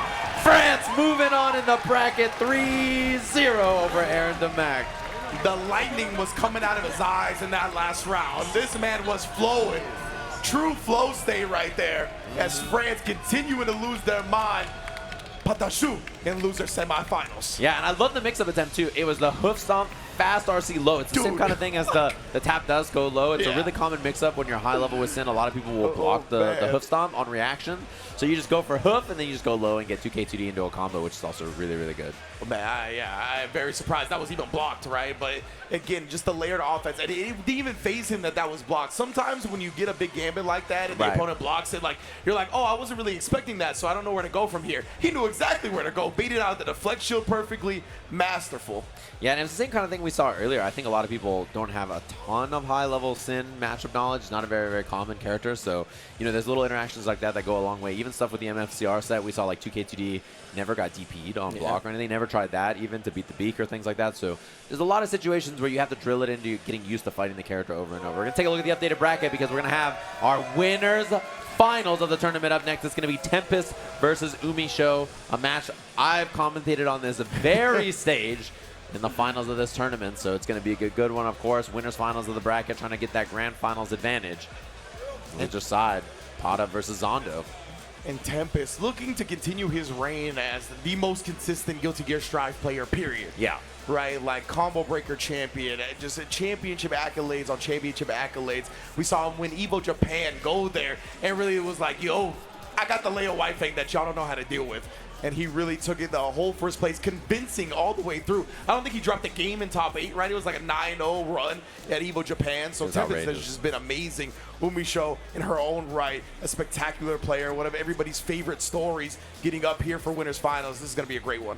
Yeah, and it's very, very interesting, too, especially on the topic of Tempest. It's really hard to travel internationally and do well. Yeah. So when everybody comes here and beats us up, it's always very impressive, of course. But to go somewhere else on the other side of the world where you're jet-lagged and then win a tournament, very, very impressive. To do it in that dominating of a fashion that Tempest did, super hard to do. So got to give him a lot of respect for that. And I know the environment of Strive is very different from previous Guilty Gears, but when I got into the scene, a North American player going to Japan and winning a Guilty Gear tournament, like, you couldn't imagine it, right? Yeah. So I feel like that about any game almost, right? Yeah, Actually, like absolutely, you're right. Yeah, when I started playing fighting games, you told me someone from North America would go to Evo in Japan and beat up everybody. That seemed outrageous.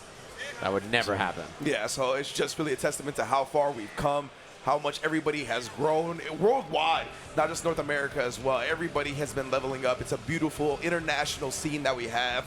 We got some international representation still alive in that loser semifinals with Zando and Patachu. But here in the North American Winter Finals, we're going to see who gets that grand advantage between UMISHO and the reigning defending combo breaker champion, TempestNYC. Big chillin'. I love that he rocks like the dad hat. Yeah, always. He got the dad hat on. It He's really big chillin'. completes the look, honestly. It looks perfect on him. Like, right? Yeah, Like, doesn't it? he looked like if he wasn't wearing that, I'd be like, who is this guy? I don't even know who he is. He's just big chilling up there. Oh, man. Definitely, I don't see him with the hat. I'm not recognizing him. Gonna go for the dap, and I'll be like, oh, my bad. Yeah, it's not him for sure. Always nice to see up there with that FlyQuest jersey. I was literally ready to do some gaming. Yeah, I really liked like the rainbow lettering on the FlyQuest. That was cool. Yeah, they have the holographic like the badges here for Combo Breaker, which I think is cool. The badges this year at Combo Breaker are wild. Yeah, looks like they're set, ready to go. All right, ladies and gentlemen, our winners finals here of Guilty Gear Strive at Combo Breaker. Let's make some noise for these players. First to 3 to see who's going to be the one with grand finals advantage. As we see the round start, dash in pressure, and UMISHO just escapes with that air movement. Yeah, picking it up as well. I just love that these are the 2 characters as well. We slugging it out, baby. Big damage on both sides. Yeah, Soul versus Leo White Thing. Been strong since the game came out. Bruisers, huge damage, invincible reversals, lots of things to swing on. Very, very scary characters to deal with as Tempest cleans up that first round. Yeah, but the way Tempest staggered his pressure right there, was able to steal a turn, led the 2S rocket to another one, threw UMISHO off guard. Yeah, you see UMISHO trying to hold space, right? Using this 2S, defensively trying to keep Leo out on that approach because his dash buttons are so strong, it's really, really hard to deal with. Just approaching right there. 2D does go a pretty decent distance for Soul, so the guard point stance has to be used carefully. 5P check. RC, this is going to be corner carry. We'll see if Tempest wants the wall or not. Yeah, it's going to be the break just like that. Wild assault for the hard knockdown. Clean gameplay from Tempest so far. Absolutely. Oh, headbutts gets the instant block, but just continues the string. Interrupts UMISHO's decision once again. Yeah, double wall break. Burst on the table for UMISHO, but I'm not even sure if it's going to matter. Yeah. I'll say at this point, the night range straight up under the projectile, though. Yeah, we got a chance of life. There's so much meter right there, and then the lazy jump K just whoop right over for Tempest in that first game there. The clogs are flame resistant, apparently. And UMISHO couldn't really establish much. You knock down Leo with 100 meter, you're not going to get much Oki, right? You're so scared of it, and so she didn't even get to get in there and make any pressure happen on her only offensive sequence of the game. Yeah, that's why it was so impressive earlier when we saw the DP on the Leo attempts, right? Just that wake or that run up meaty DP from Patachu. Nicely done. Catches out of the sky with that 5P whiff. And so far, we haven't seen UMISHO establish much. There's a 2K, and then gets the car revolver after, so very nicely done, RC. But you already know that's how it goes with the Tempest. And Leo, you got a safe jump just to eat the flash kick RC.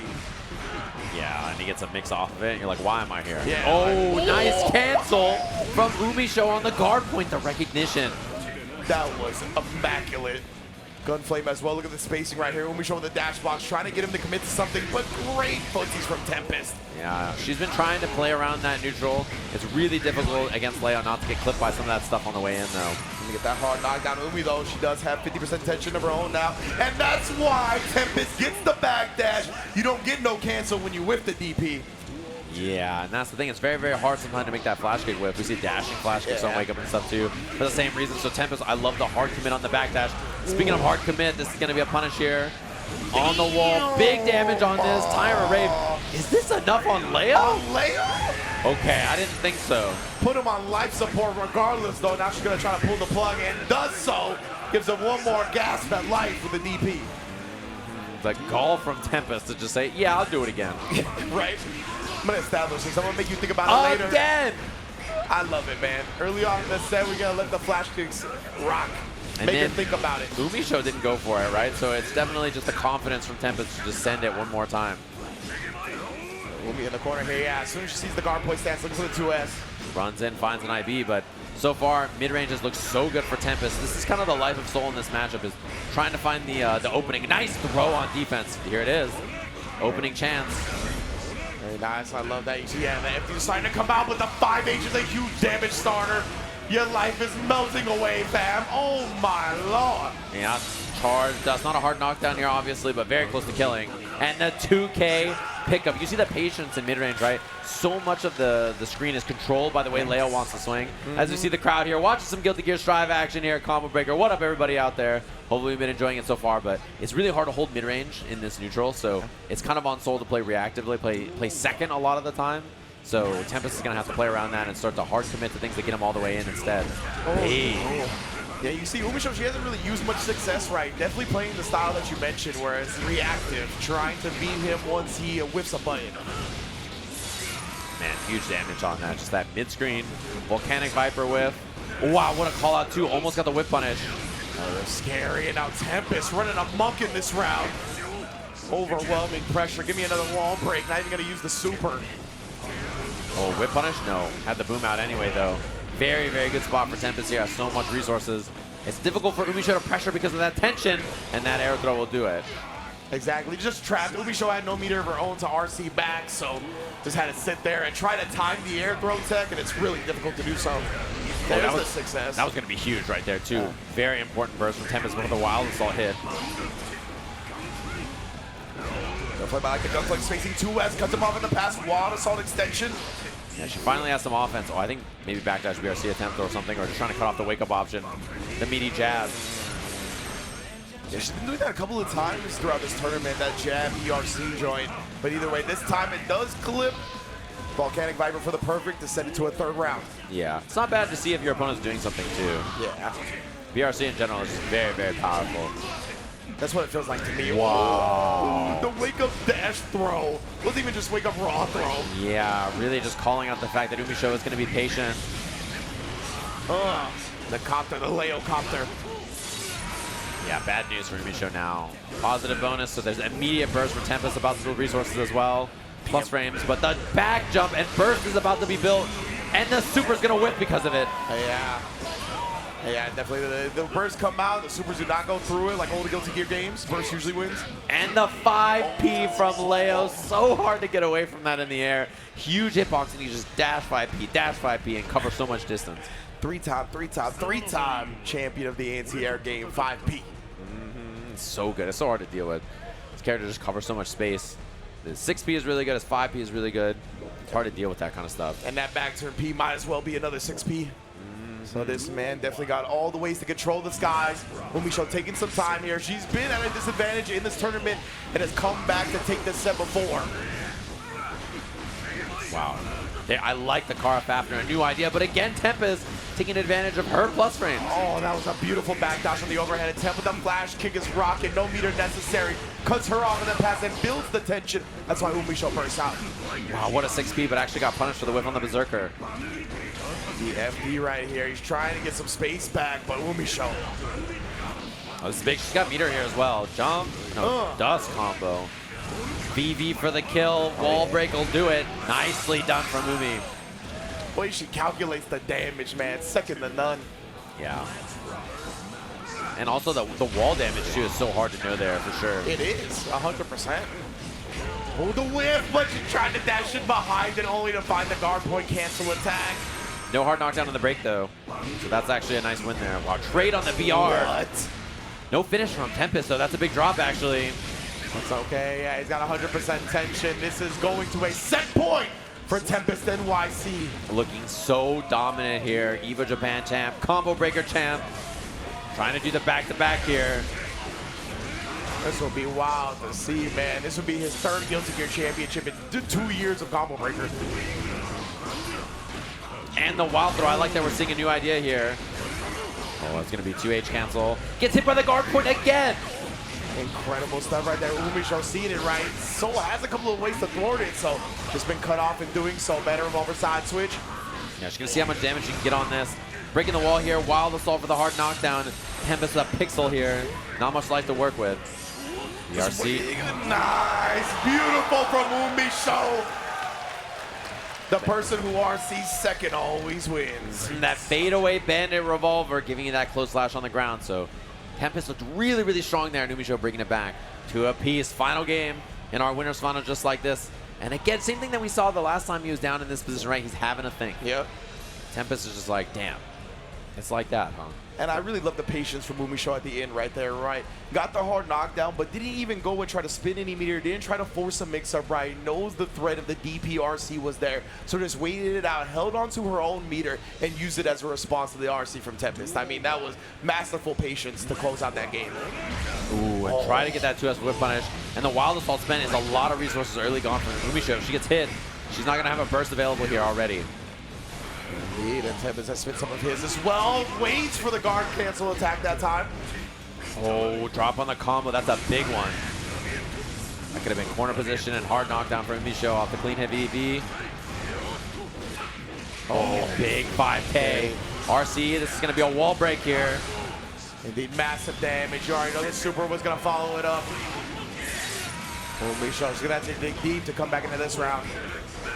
See what she has left in the tank here. The jump out, bringer, side swap. No, in the front. That was wild. He ended up blocking the first clip of it. Either way, Tempest running over this round. Wild Assault extension. Set point for TempestNYC. Actually a win though that there was double Wild Assault, so there's no burst gauge for Tempest now. Wow, the Bandit Revolver continues to trade with that option. 2S from long distance, actually clips Soul. I like the string up just in case there's going to be a reversal of some kind from Tempest. The FDs, he had to start to make a whiff, but Tempest, incredible throw. All right, she's on the back foot here. Still has burst, has 50 tension. Tempest's burst is going to come back pretty quick. Counter hit on that. It's finally a chance in this round. We'll see. UMISHO has hard knockdown here. But again, there's so many resources from Tempest. Do you try to call it the DP or not? And it gets hit by it. Yeah. Gonna be the wall here. 50% tension. Not gonna be the kill, but last guess. Sage jump timing just didn't work out, I guess. I'm not sure. The UMISHO, yeah, really late. And then the DP, which you see Tempest was swinging. Okay, old big fireball. I got a guess behind it. Makes the whiff happen. Tried for the VV and gets air thrown because of it. And just like that, winner side grand finals from TempestNYC. Beautiful stuff right there, because the UMISHO didn't have any meter to RC back right, so as you mentioned, tried the Volcanic Viper the option, but what beats DPs in this game? The good old throws. Tempest staying alive, staying ahead of the game, and now the reigning defending Combo Breaker champion is grand finals winner side. Yeah, and looking very confident in doing it. Looking good in all the sets that I've seen him play so far. A lot of people have trouble dealing with him, and that approach is really, really difficult. It's just about trying to box in and deal with what Leo's doing. He has so many good options with all these dash pressures, and Tempest is good at switching up the options as well, right? We see like UMISHO's trying to cut him off with 2S and stuff like that, so then he changes up and starts going for guard point stuff, different options, so cool stuff. We're going to have loser semis of the bracket now. You could probably guess that France is back up there because you can hear him in the crowd, which is always fun, of course. Nice to hear them here getting hype. And Zando, I don't think he's got a contingency here. Unfortunately. Unfortunately for him, but he's honestly made such good friends with a lot of the international scene of Guilty Gear, right? I think that's one of the really dope things about Strive, I feel, is that like the world is so connected with this game. Right. And they've been traveling nonstop. Everybody works with each other. So there's a lot of people in the building rooting for Zando as well. Yeah, and also a lot of people like watching Asuka. Yeah. He's one of those characters where you either really are like, this character's broken, he's just Cuban, or you just think he's really fun to watch. Depends on who you ask, of course. Very dominant character when he gets going. So, but again, I think this is a matchup, same kind of thing we were talking about earlier. Sin is really good against Asuka. He has a lot of really threatening cancel options with Beak Driver and Elk Hunt, and then not only that, but he also has 6P and Far Slash and 2S to smack away the cubes, cancel into Elk or Beak to try to cover that distance and get in against them. And this is one of the best choices against Asuka, so this is one of those matches where we'll see if that's going to be a factor, how much the experience is here for Pata, and if he can get through all the cubes and get the job done. Yep, and to be fair, again, I really think the way Zando has gotten here is that he hasn't just relied on the traditional stuff that's really abusive with Asuka, right? Like, he's been able to maneuver around. He hasn't just tried to pull cards in the neutral. He's really set it up to be safe about it. He's played around not having the right spells super well, and he's going to need to do all of that even better than he's done before up against Sin. Yeah, it's one of those matchups for sure. If you are an Asuka player, this is one of the ones you probably yap about the most, I'd imagine, just because it's very annoying to deal with a lot of that kind of stuff. Yeah, I think it's going to be a button check between them two real quick. Pata didn't lock in the dark blue, the color 6, so Okay. that makes sense. Default Sin's blue also, though. The cobalt blue? Yeah, the dark blue. It's really nice. And he doesn't have the earbuds, and I noticed he wears the earbuds when he games. Okay, yeah, so button check real quick. Yeah, quick button check. Get into it here. Loser semis of the bracket. Winner of this fight's UMISHO.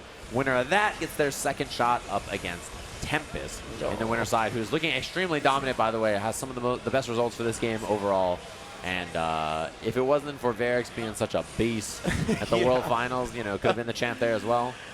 Yeah, really, honestly, it's just so surprising that he wasn't our World Tour Finals champion, right? With the year he's been having. It's just incredible to see the consistency from somebody like Tempest, and again, Grand Finals winner side. But you see the earbuds are in now, headphones on for Zando.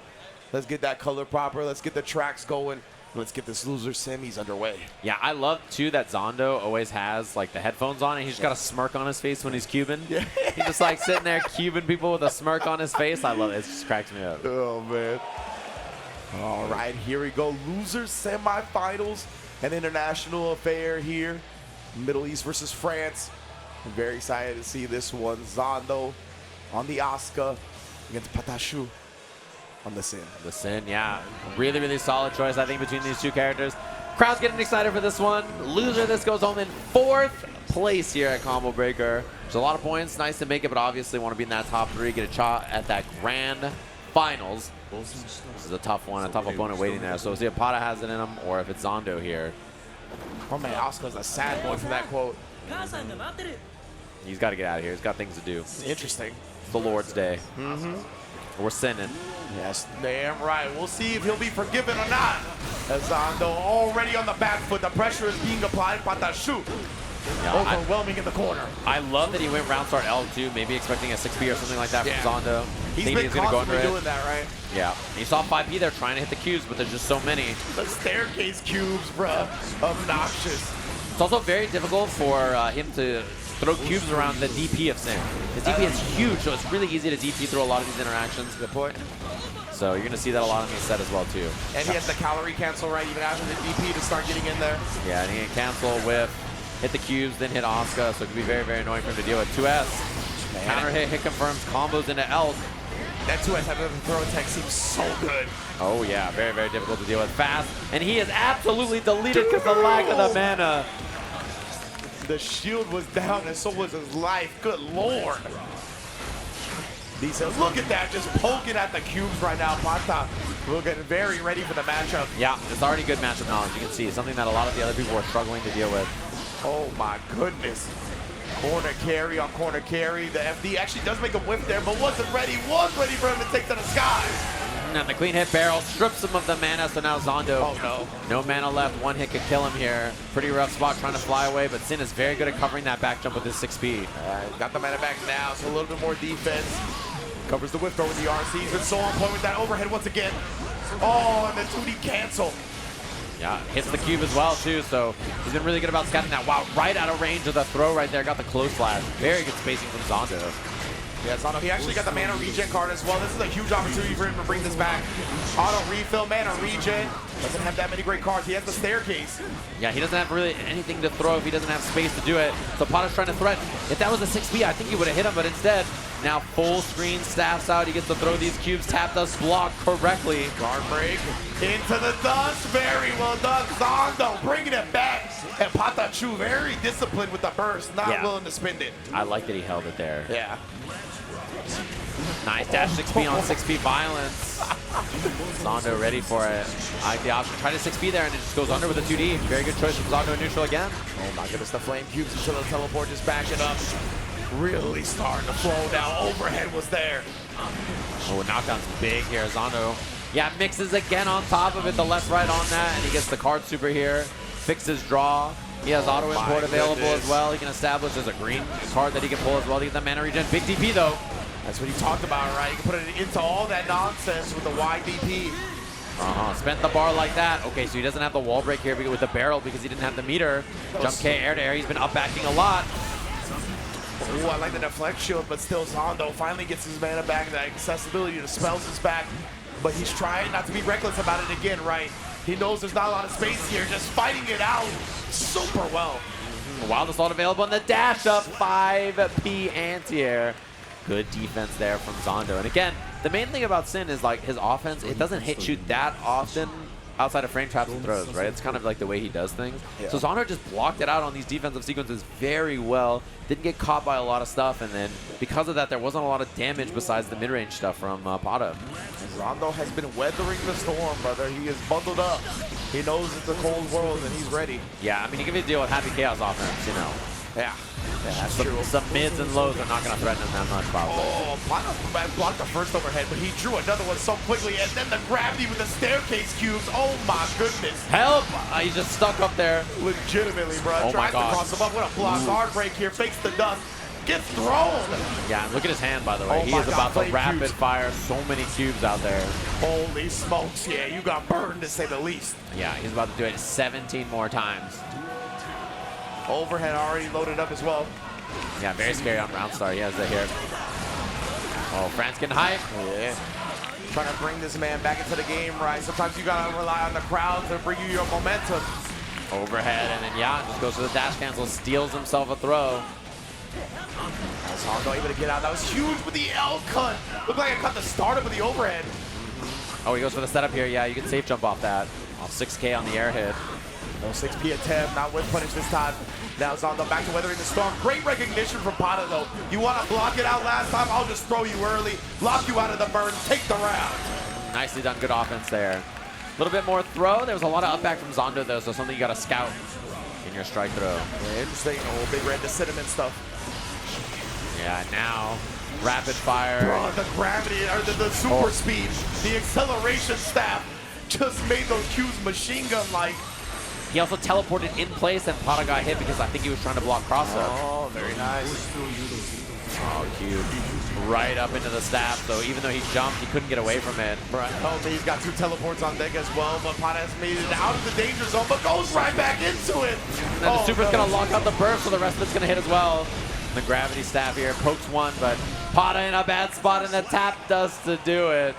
Raise the roof, brother. Zando now on 2-0. But Patachu. Yeah, back to character select just to have a think, I think. Yeah, definitely, right? We talked about it, Sin. Man, we've said it, right? Sin, Bridget, May, all of these characters on paper are really good against Asuka, but Zando has been maneuvering around them so efficiently.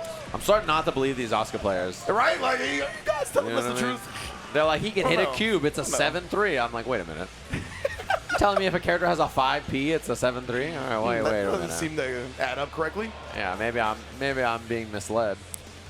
Man. No, but he does have good tools to deal with stuff in mid-range. The problem is, when you fight best-in-class Asuka players, they just put too much out to hit. Absolutely. It's very, very pesky to deal with, for sure. Oh, the Elcon picks his spot early, though, and you got to make things happen as a round start. No. But yeah, back throw incident, to say the least. That is a brutal start, and he didn't even get the splat on the cube, so he got the hard knockdown still. Yikes. Yup, now he's at the test case. He's got double fire cubes, autofill as well. Oh my lordy lord. And he's got another auto import. 6K, nothing though. Okay, interesting.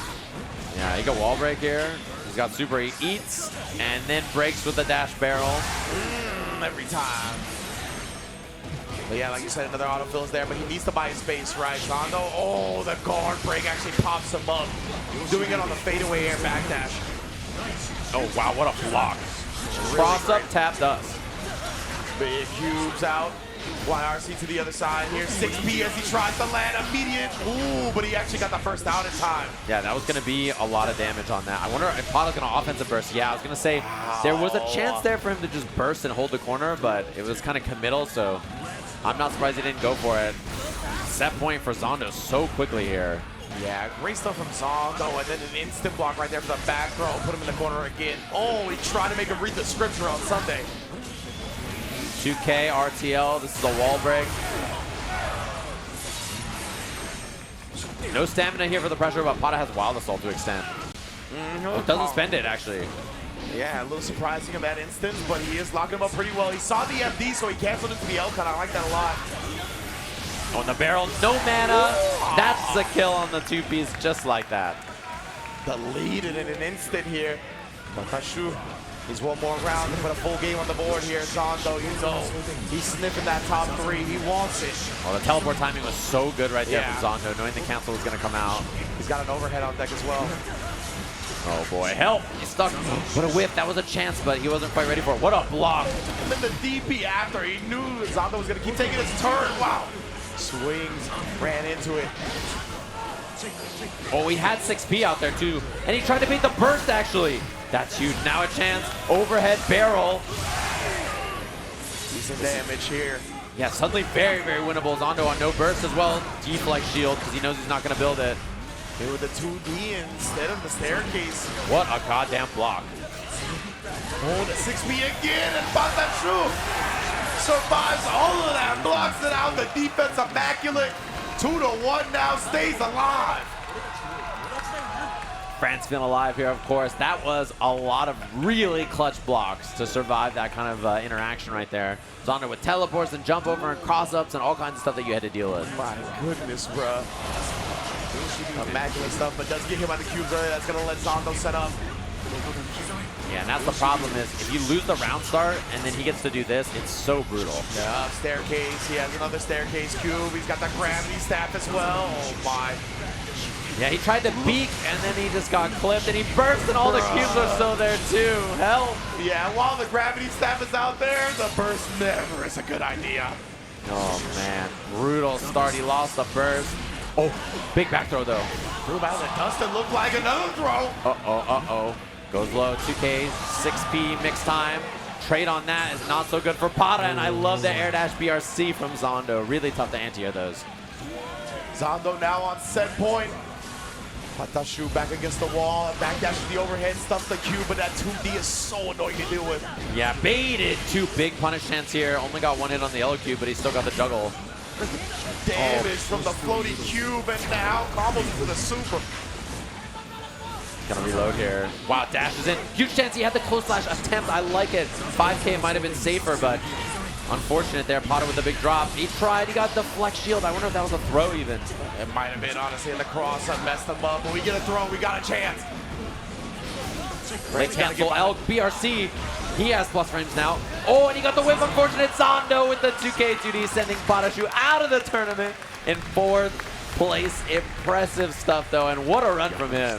Absolutely, man. Zando taking it down 3-1 now, and another matchup that is really good. But yes, let us hear some noise for Patachu, everybody! 4th place in this bracket. Sick run. Really stacked tournament. Playing some Sin, doing really awesome at Combo Breaker here. Somebody who's going to be, I think, making some deep runs in tournaments this year for sure on the Arc World Tour. And it does mean, by the way, with that win, Zando is locked and loaded. I don't know. I think he packed up and left, but he's going to be right back up on the stage in a second here. Got a shot up against UMISHO Seoul, winner of that. A shot against Tempest in the grand finals. As we take a look at our bracket here to see everybody and how they got here. Obviously, Pata got in the loser side, losing earlier on to Umi in that top 8 qualifier that we saw earlier. Of course, Zando versus UMISHO going to be our match. And then afterwards, winner gets a shot against Tempest, who is looking sort of undefeatable so far in our bracket. Yeah, absolutely, man. And Tempest is looking unstoppable in damn near any bracket he enters, right? So Zando taking a quick breather right now before having to go back on stage again. It's going to be interesting to see the So Bad guy, because he's another one. I don't think as good in the matchup as the characters we've previously seen, but he's got some forward advancing specials. He's got big buttons to hit the cubes. And I mean, UMISHO is just cracked at the end of the day. Also very good at upsing Asuka, you know what I mean? You just hit him once, and all of a sudden the round just looks dead. So give you one of those situations where very often things are looking fine for Asuka, and then one bad thing happens, and suddenly it's a no-go. All right, everybody. Well, we're going to take a quick break here at Combo Breaker as well. Before we get into this top 3 action, we'll be right back on Team Spooky. Don't go nowhere. It's time for top 3 action here of Guilty Gear Strive Combo Breaker 2024. Sage I'm joined by Rinj, and we have our competitors locked and loaded up on the stage. It's going to be UMISHO versus Zando. As a reminder, these two were in the grand finals against Tempest in the last couple of CEBs. So it's going to be a very interesting one. I'm excited to see this no matter what happens, as obviously Tempest has been very dominant in that winner side. And the loser here, UMISHO or Zando, is going to get their 2nd shot up there. See who can be potentially a new Combo Breaker champion, or if Tempest can lock it in for another year. Yeah, we're definitely going to see that right now. But that's really a testament to how great all 3 of these players are, how consistent they are. And, you know, besides Tempest, these 2 right here on the stage right now have been doing it on different characters. Yeah. We saw originally UMISHO the dominance of Happy Chaos. She's shown she's just as dominant when switching to somebody like Soul Bad Guy. Obviously, Zando known for so long for his lethal ram, and now, of course, switching to the Asuka. Amazing display of performances on that character as well. Yeah, it's going to be Cubes versus Far Slash. Here we go, everybody. Losers finals of Combo Breaker this year. We'll see what the start. It's going to be a lot of dashing and kind of distance from UMISHO in the beginning, but obviously she needs to cover quickly, right? The longer that Asuka has time to set up, the more likely he's going to get to the win condition, which he's already hitting here. My goodness, bruh. Yeah, a little on the mana. Did get some in the middle of that block string. Put out the cube, makes UMISHO deal with it. Drew the mana card. He hasn't popped it yet, but he's got 2, man. So teleports for mix, all kinds of stuff. Very difficult for UMISHO here. I don't imagine we're going to see a burst. Actually using the cards rather than breaking with the super. Gonna wild us off for the hard knockdown instead. I like that. He's really gonna be in prime position now. Guard break, switches it out, big stuff. Oh, throw in between the cubes, very smart RCs for the combo. 6H, guard break, wall, splat. Not enough to kill though, even with the wild assault. But Chip will do it at this point. Absolutely right. It was going to be your resources one way or the other. Your meter, your life, they're going to be mine. Yeah, and I love the slow cube into the fast one right after. UMISHO trying to chase. Again, it's so difficult. You have to get this chase and hit right away right here, or it's going to be a problem this whole set. You can just run away and lose the game because of it. So UMISHO on offense there. IBFD. Beautiful IBFD right there, and a cutoff at the pass. Zummisho tried to chase him down. Yeah, Bender air stall. will do so. Air stall was really smart there. Love the 2-8 pickup. UMISHO with damage, finally a chance for offense. And baits the throw. Bridget, you're going to learn a lesson today. UMISHO, that was probably a missed input. Oh wow, close slash from Zando. He has no mana though, so it's really, really tough to win. And the wild throw. Knowing perhaps there's going to be a throw there from Zando, tying it up 1 round apiece. Exactly right. That is the #1 priority when it comes to scramble options for Guilty Gear players, is the regular throw. So I like the command throw option to beat it. Okay, it was going to be the Kara VV. Like the burst from Zando to get rid of that there. Hitting the cubes, 5K jump cancel. UMISHO, love the idea, but then immediately Zando's just ready for it. Yeah, I cannot believe Zando blocked that Volcanic Viper right there. What immaculate sequencing of his offense. Yeah, what a combo right there to get the wall break with the 2D at the end there. Very smart. He's got the DP spike on deck as well in case UMISHO does get close. Gonna send out the staircase cubes. You gotta deal with this. Grown man spells.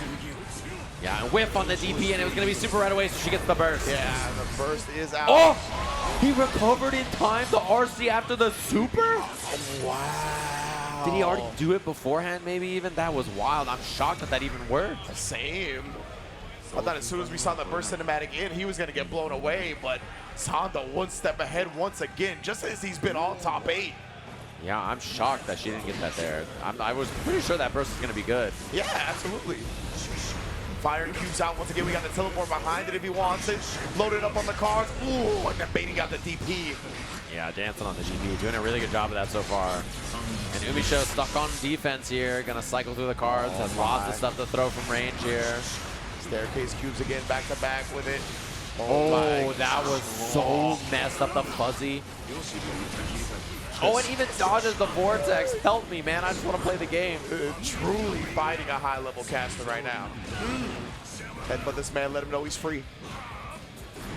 Chance now for Umi. See how she's going to spend the bar. Win for the low. Good block there from Zando. Oh, staff out, auto import available. Looking even for the guard crush there. Doesn't have a good hand to throw here, though, actually. Great defense again. So active. Zando able to cut off UMISHO, and the trade works in his favor as well. Oh, my goodness. Yeah, and now he's got a force field. Legitimately, like, come on in, just standing in the cubes. Couldn't even see the character model.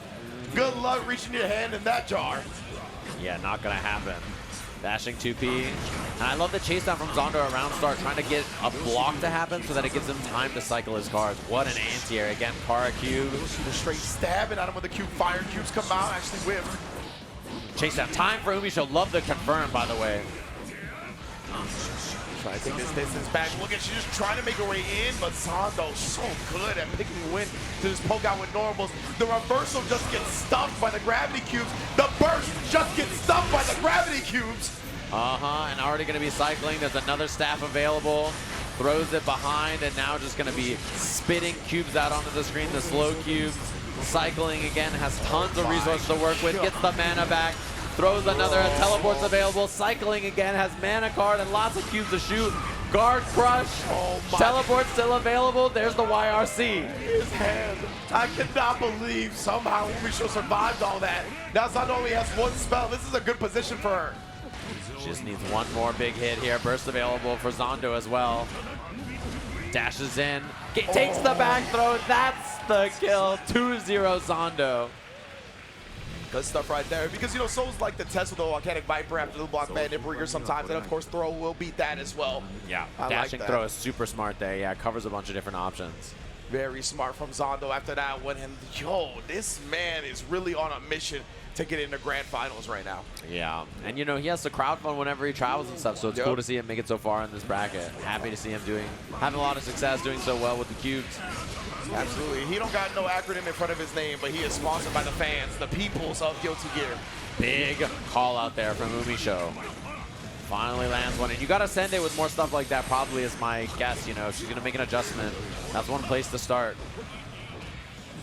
See, trying the FD, but that does actually end up making the 5H whiff. Maybe he was trying to counter poke the button he would reach with. Night Raid goes under the button this time.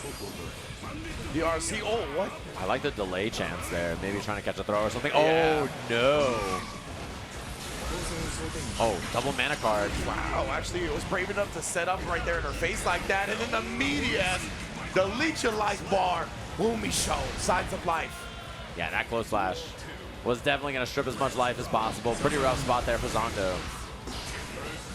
Overhead is ready. There it is. Immediately combos with the Q behind it. The Night Raid under that Q. I like the backdash too to set up there from Zando. He didn't get too close. We were just talking about that in the last round. Yeah. Fire Q's, oh, big slow cube on deck. Double teleport as well. Not using them yet. Just run up with the dust and block. Volcanic Viper faded. Oh man, and the juggle on this was being conscious around the burst too. He saw super available as well for the wall break if he wants it. They get That's that. rough. Yeah, hard knocked out. Barely any life left on UMISHO. She at least has the heart advantage. She is on one round up. YRC, it looked like the Duff's going to whiff. Yeah, she doesn't have a lot of resources to work with here now. And the 6K kill, 1 round away from being a sweep here from Zando. The Thorns coming out from underneath the low. And yeah, the sweep in losers finals. Could you imagine? But there goes the third of your life. That's a big start. Doesn't get to establish. He's not in the right test case yet. Knockdown. And a 6P is huge. Wow. He gets the swap test case. He gets the mana regen going here. He's got the DP as well on deck. Not going to use it just yet. Was locked down and blocked them for too long. Yeah, Zando's hand's not bad, but he does need space. He has a DP available as well. Just gets flipped, burst. He's out of mana, and she just chases right in. The BV prevents us from a 3-0 as UMISHO's on the board. And that's how you got to do it sometimes, right? Suffocate your opponent, overwhelm them, especially against Asuka. Don't let him get set up, because as soon as he does, it makes your life a living hell. There goes sending the cubes out. 2D trips her up. Such an important tool in his neutral game. Oh, the acceleration stab actually made that so difficult to block. Again, just harassing here. He's got another DP on deck. He's keeping it loaded. Staircase, fire cubes on deck with a teleport as well.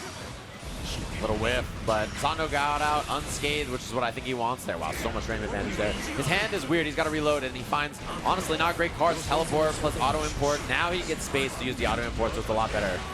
Yeah, indeed. And UMISHO finally finds the first hit here, and Zando has been holding on to that DP card the whole match.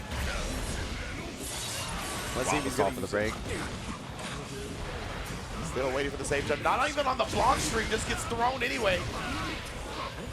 Zando keeping that joint holstered for now. UMISHO, another wild assault, hard knockdown. Yeah, BRC time. Gotta guess high or low. Builds the burst and spends it.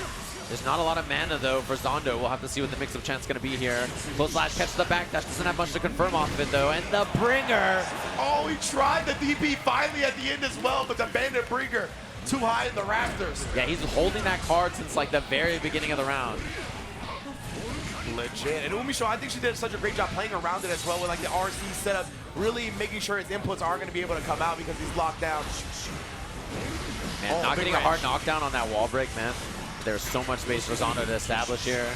He's got everything set up, mix-up chance. Big cubes out, tap dust. Ooh, this is looking ugly. It's going to be hard. Oh, he didn't get the hard knockdown because he couldn't get the wild assault there. The cube broke the wall. Jeez, so back to neutral for UMISHO. Does get tripped up by that 2D again. Oh, the throw a little bit too far. The burst. Super right away into the staff. It's going to be zipping around, but UMISHO gets right through. The Night Raid into the drift actually dodged the 2D, it looked like. Help. Oh, and then the far as the Obama special. And the Tyrant Rave, clean hit. Not enough to kill, though. He's too tanky. The mana shield preventing the death. Oh, trying to chase him down. The jump forward air backdash, classic anime hit. We're at a game 5. Just like that, clutching it out. And how many times have we seen Zando go up 2 games and then end up just stuck on defense, and then we send it to a game 5? This is how this character is. He looks so oppressive when he gets going, but there's so many times where he just gets run over and he doesn't play. He is the oppressor and the oppressed. Yeah. That is the life of Asuka. The perfect anime character. Facts. That is big facts. Here we go. Game 5 of our losers finals between these two. Can she weather the storm, or can Zando get going and not get tripped up on his own spells and hands? We shall see, bro. Decent, honestly, hand start. Yeah, he's got a couple of electric cubes. He's got the big red on deck. It's looking nice. And what a round start from UMISHO, by the way, just willing to send it on a vortex. Yeah. Like you said, she's got a really good balance of send, especially she tries to catch people off guard. Clutch moment, she's not afraid to lay it all on the line. Tap dust, blocked well. UMISHO has had good defense, but she lost so much life and chip already in this round, and a lot of risk up there too. Yeah, exactly, man. Bandit Bringer gets stuck, but she's gonna burst once this corner, tries to make something happen.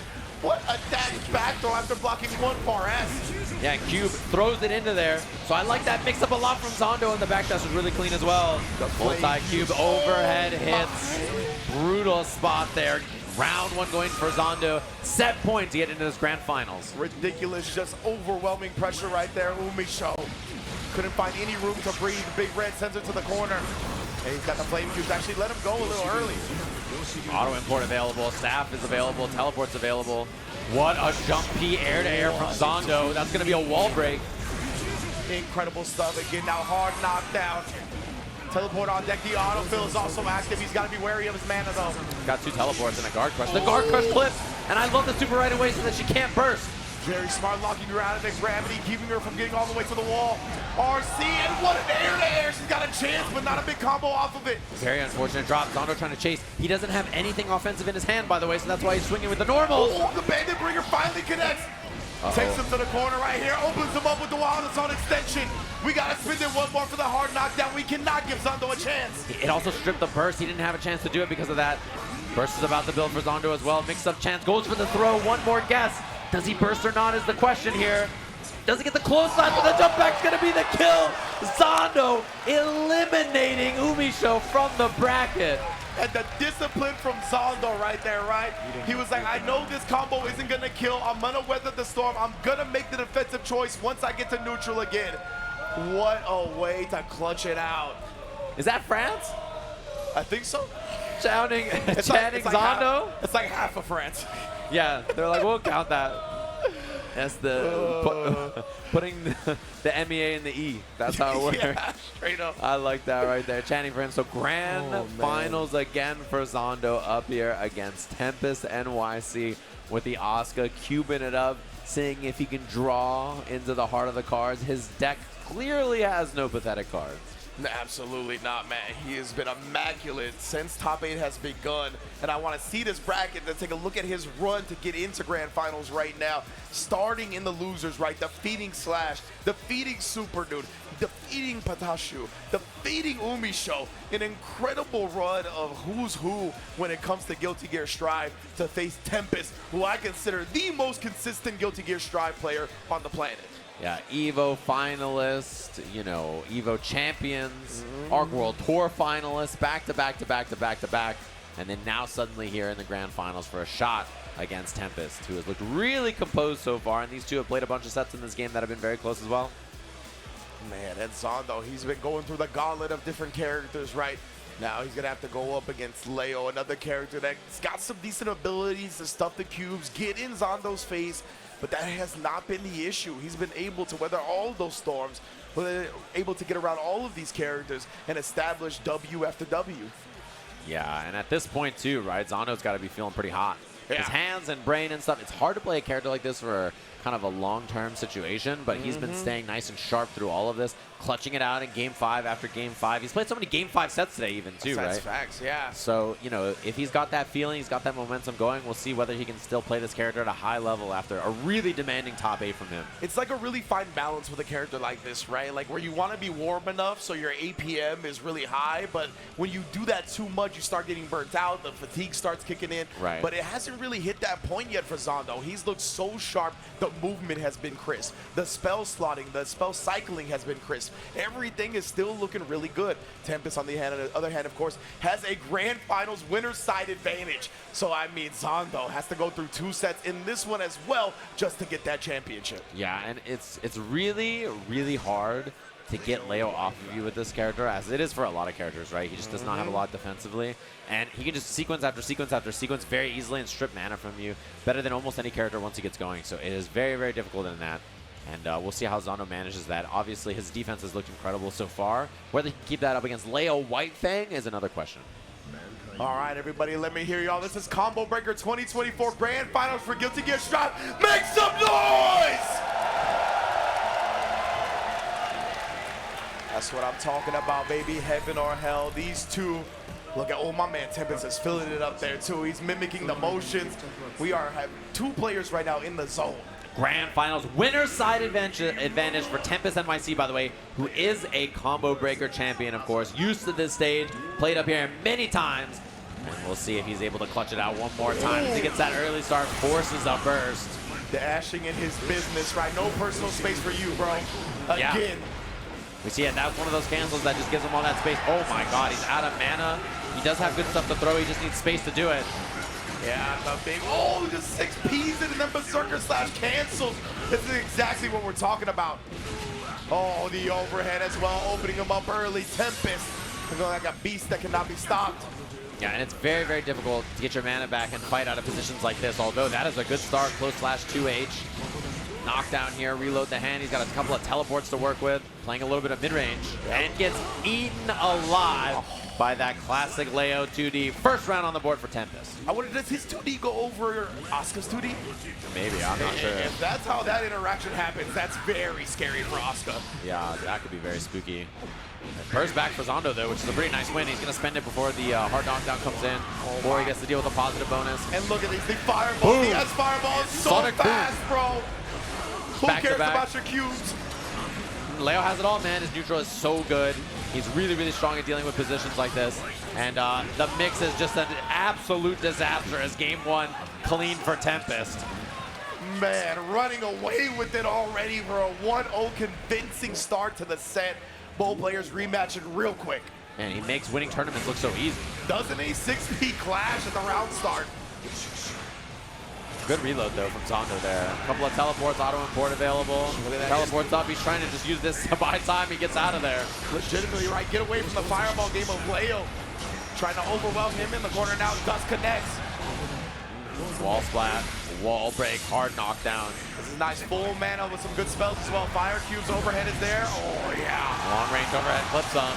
He's going to be stuck in this staff, eating fat cubes over and over. An empty jump mix is blocked correctly, but what is Tempest going to do as the throw clips him? So Zando finally on the board of the round here. Yeah, response to that first game, right? You can't let the momentum get away from you. So a great job stemming the bleeding there. Combos into the electric cube, but flash kicks put away all of that. IBFD is very important, gets himself space there. Now he can reload the entire hand. Lita again sending the cubes out, letting the fire cubes build up as well. Nice job. What a bait, but didn't go in for the punish there. Zando still has burst, does not spend it just yet. He has nothing in his hand, by the way, so whatever happens here is very, very scary. I think he's riding around burst, and he got a backdash. He did, that's unfortunate. It was a really good stuff on the 2D attempt as well from Tempest. Oh, that's huge, actually. Super here, he has auto import in his hand and lots of stuff to shoot. Oh, yeah, staircase cubes, the big slow jungle cube as well. Two of them now with the teleport behind it. YRC. YRC to the corner, this is Mix. Oh, and the back turn S after the side switch dash. You know what it is. Tempest here, one round away from going up 2-0. Yeah, looking really, really clean. I like the round start he represented. I imagine that was a throw attempt from Zando. Oh, didn't get the knockdown on the 2D, unfortunate. And now because of that, this round could just maybe slip away. Tempest with pressure, delayed overhead, catching the backdash.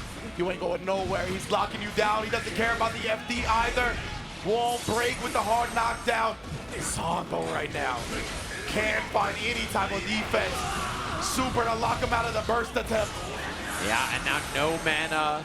Really terrible spot for Zando, not a lot of life. He gets a gold burst, but I mean, what is he gonna do? He can't use his life to reload the mana as well. I mean, he does now, but very, very bad spot. Mix-up could kill, and he baits the throw.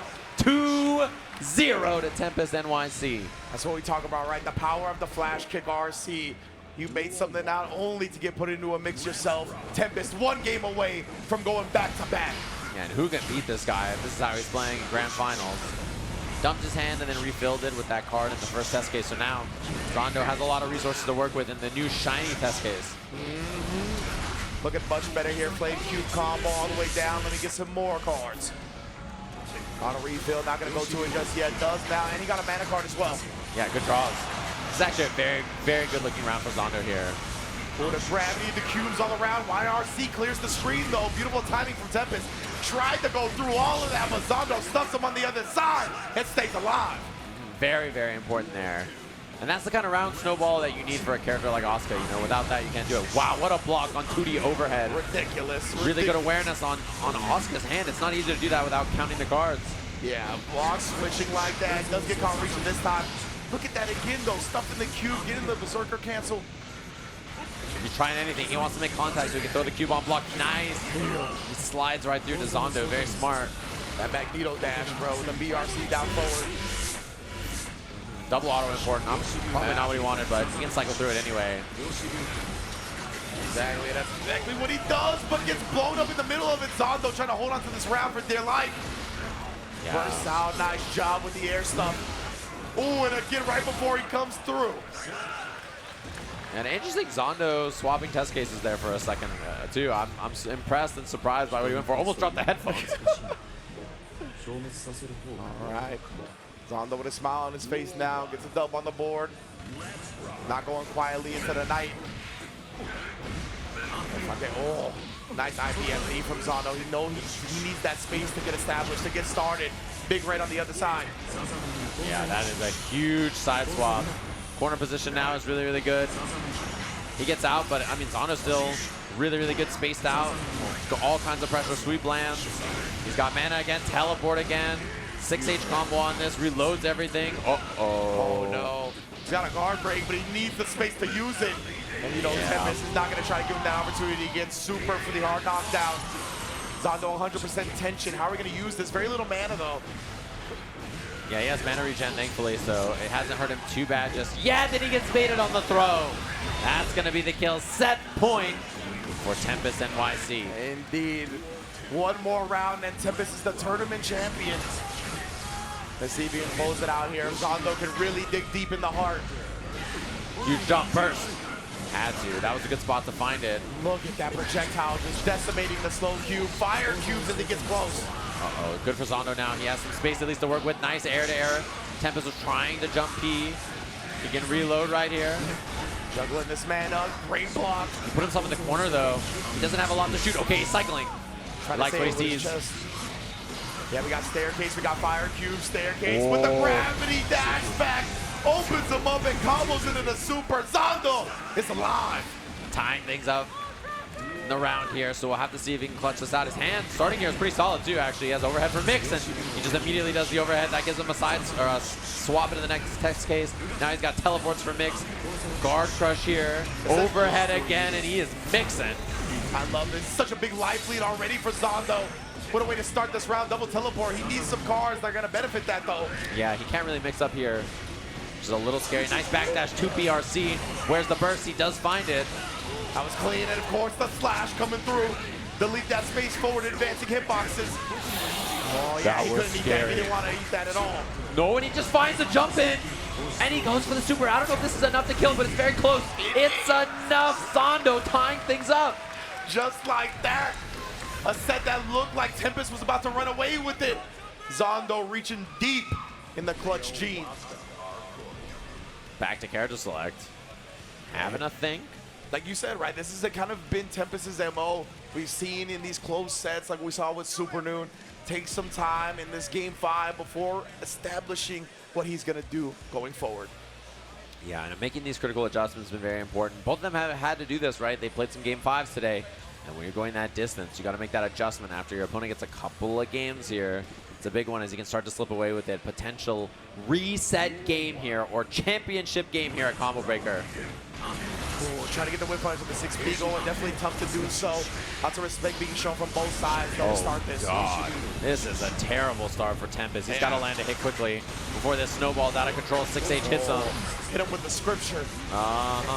It is Sunday. Know your verses, bro. Know how these cubes came to be. 2 big slow cubes out. Yeah, and the Tempest, it looked like he tried to sneak a 2D in there. He bursts, but holding space. Teleports through to bait the DP. He combos off of it. He took that into account, right, that the cubes were going to bring him back. Stood at the perfect spacing to convert that combo. What awareness. And potential reset here. He has overhead in his starting hand, which is very important for Mix. Oh, man, the 2D right there. Overhead blocked. Into the low. Oh, my God. He had both cards. That is a very good draw there. Mana regen already. Big win, and he baits it. There's got to be a burst here. Zando needs to keep the momentum. He does not want to allow Tempest to get any kind of space, get the offense, and start messing with his resources. That's going to fly up into him. Oh, it went past into the staff. Oh, the staff from behind. What in the world of manipulation because of that? He has teleport for mix up here, but does he want to put himself in the corner is the real question. If you're Zando, he might just use it to hold space. Yeah, looks like he switched it out or just teleported in space. Into the corner here. Does not steal the corner. Zando was looking for the cross-up. Another hard knockdown. Zando, he's got YRC on deck. He's got the flex shield, but he just eats the headbutt. TempestNYC, 1 round away. Final game, final round in our first set here. An immediate start from Zando. He gets that air block, so he got space to establish. That is a huge hit. Can he mix here and just prevent it? He had a DP card. He actually had the DP. Great time to use it right there. The block string was thwarted. Baits out the throw for some damage. This is big, too, because it gives him the knockdown on the 6-8. It's time to cycle. Oh, switch out the stab. He's got the auto import. He uses it now. Couple of staircases. He's got the big cubes, and he gets the cross-up jump with the staircase. He was scared of the burst, which I don't blame him for. He was respectful of it, and because of that, now he didn't commit all in. 6 feet cancel, and that's a burst chance into the corner. Zando wants to keep him cornered up here. Back oh, throw. No! The incident. The combo breaker incident. He's going to spend the super. No mana left. No! The super would have killed without the mana shield. Zando, can you survive? What an air throw into the RC. He misses the damage. Bercy staying alive. 100% slows him down. TempestNYC is your combo breaker champion. Couple of drops at the end there. The scrambles went wild. But what a set between those two. Game 5 clutch again from Tempest. The most consistent man in the game. Performing at the highest level at event after event after event. One Evo Japan comes here, wins combo breaker, and what is he gonna win next? For real. Yo, everybody, can you give some noise for Zando real quick? What a tournament run for Zando, of course, as Tempest adds another championship to his trophy case. Incredible stuff, man. Yeah, you saw him. See, Yipes over there. NYC represent. You know what it is. You know, he's got the Metro card. He's breaking it out. He said, yeah! I see it on. He said, he hit us with that on the way out. Tempest too clean with it, especially because it was a player that I became familiar with over the pandemic, actually, right? Yep. Watching him play Grand Blue online on this very channel, twitch.tv/TeamSpooky during the pandemic. So really impressive performance from him. Again and again, he goes overseas and wins. He comes back here and wins. Who's going to stop this guy in the Arc World Tour this year? I mean, I'm honestly surprised and very impressed that Varix beat him, obviously, at the Arc World Tour Finals. But this year already, a very strong start from him. We'll have to see if Varix or somebody else can show up and start to get some W's on the board against him. That boy's points is looking fat already, bro. First place at Evo Japan. That's where the Arc World Tour started. Combo Breaker also an Arc World Tour event. First place at both of them. I mean, it's safe to say you're going to see him in the 2024 finals. I like wonder if he even needs to leave his house for the next 8 months if he doesn't want to. You know what I mean? Like, yeah, like after 2 first places at these big of tournaments, I don't think he actually needs to going forward. Yeah, he might be big chillin'. Speaking of tour qualifiers, this is a tour qualifier for CPT. Right here, Cream City. That's a real name. Indeed it is. You don't know what's going down there. Yeah, they're about to get wild. Who knows what could happen? Midwesterners coming outside. They're not staying inside. They're coming outside for Cream City. That's how it goes. I see our top 8s getting up on the stage. We're going to have our medal ceremony in a second here. That was a really, really fun top 8, though. And the top 8s on the main stage are going to get even more wild. You know, we got Guilty Gear, obviously, really fun. Street Fighter 6, the first year at Combo Breaker is going to be after that. And then Tekken 8, brand new game. So we have a banger lineup back to back to back. It's really fun to do Guilty Gear here. Really excited for both of those as well. Absolutely, man. Yeah, because at least Street Fighter 6 came out in June, right? So, like, right after Combo Breaker. So, yeah, I love the fact that you brought that up. First ever Combo Breaker Street Fighter 6 coming up next. Yeah, been good so far. So, we're going to be talking about our medal ceremony up there. Let's get these players celebrated. First and foremost, can we make some noise for our entire top 8 here at Combo Breaker? Amazing top 8 for the Guilty Gear Strive players. Elite level competition came out and showed out. Definitely, really, really fun to watch. So let's start. Tied for 7th place, of course, all the way out here. Awesome performance. Somebody I'm always fun to watch. Can you guys make some noise for MFCR? Big ups to MFCR, holding everything down with the Leo White Fang, repping TNS, and then, of course, repping Twisted Mods. I need y'all to make some noise. Let me hear it for Slash! Also tied for 7th place. And 2 top 8s this weekend and 2 Arc World Tour qualifiers. Everybody makes some building for the impressive performance from Aarondamac. Aarondamac has grown to be one of my favorite fighting game players. Love seeing him blossom in recent times. But I gotta say, if there's any one player that's my favorite fighting game player, it's this next dude right here. Let me hear some noise for Supernoon! Making it to that top 8 with Bridget. Very, very impressive stuff. I already know France is going to make some noise. They're already chanting. Mazui, of course. Everybody make some noise for Patachu. In 4th place, an incredible run in this entire tournament. If you ain't know before, now you most definitely know. The sin of the world, repping NSXC. Beautiful stuff. And in 3rd place, of course, a player I am a huge fan of. Yo, make some noise for UMISHO! You love seeing France pop for her as well. Definitely big ups. It's all love at the end of the day with this Guilty Gear community. And 2nd place, of course. Really impressive performance all weekend and crowdfunded to make it out here. A really awesome player. Always love watching him play. Can everybody in this building make noise for Zando? Big Zando, baby. Love seeing him out here. And now, of course, the reigning, defending combo breaker champion goes back to back to back. Talk to him. Make some noise for TempestNYC.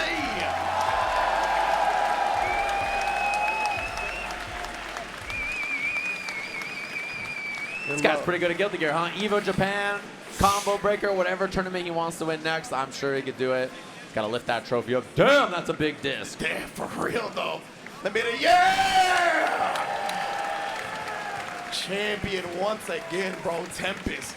Looking so composed up there. He's come such a long way. He was always one of the biggest threats in Strive since its release, but a lot of people have seen the development of his mental game, right? His mental toughness has really brought him to an echelon where he is the most consistent player.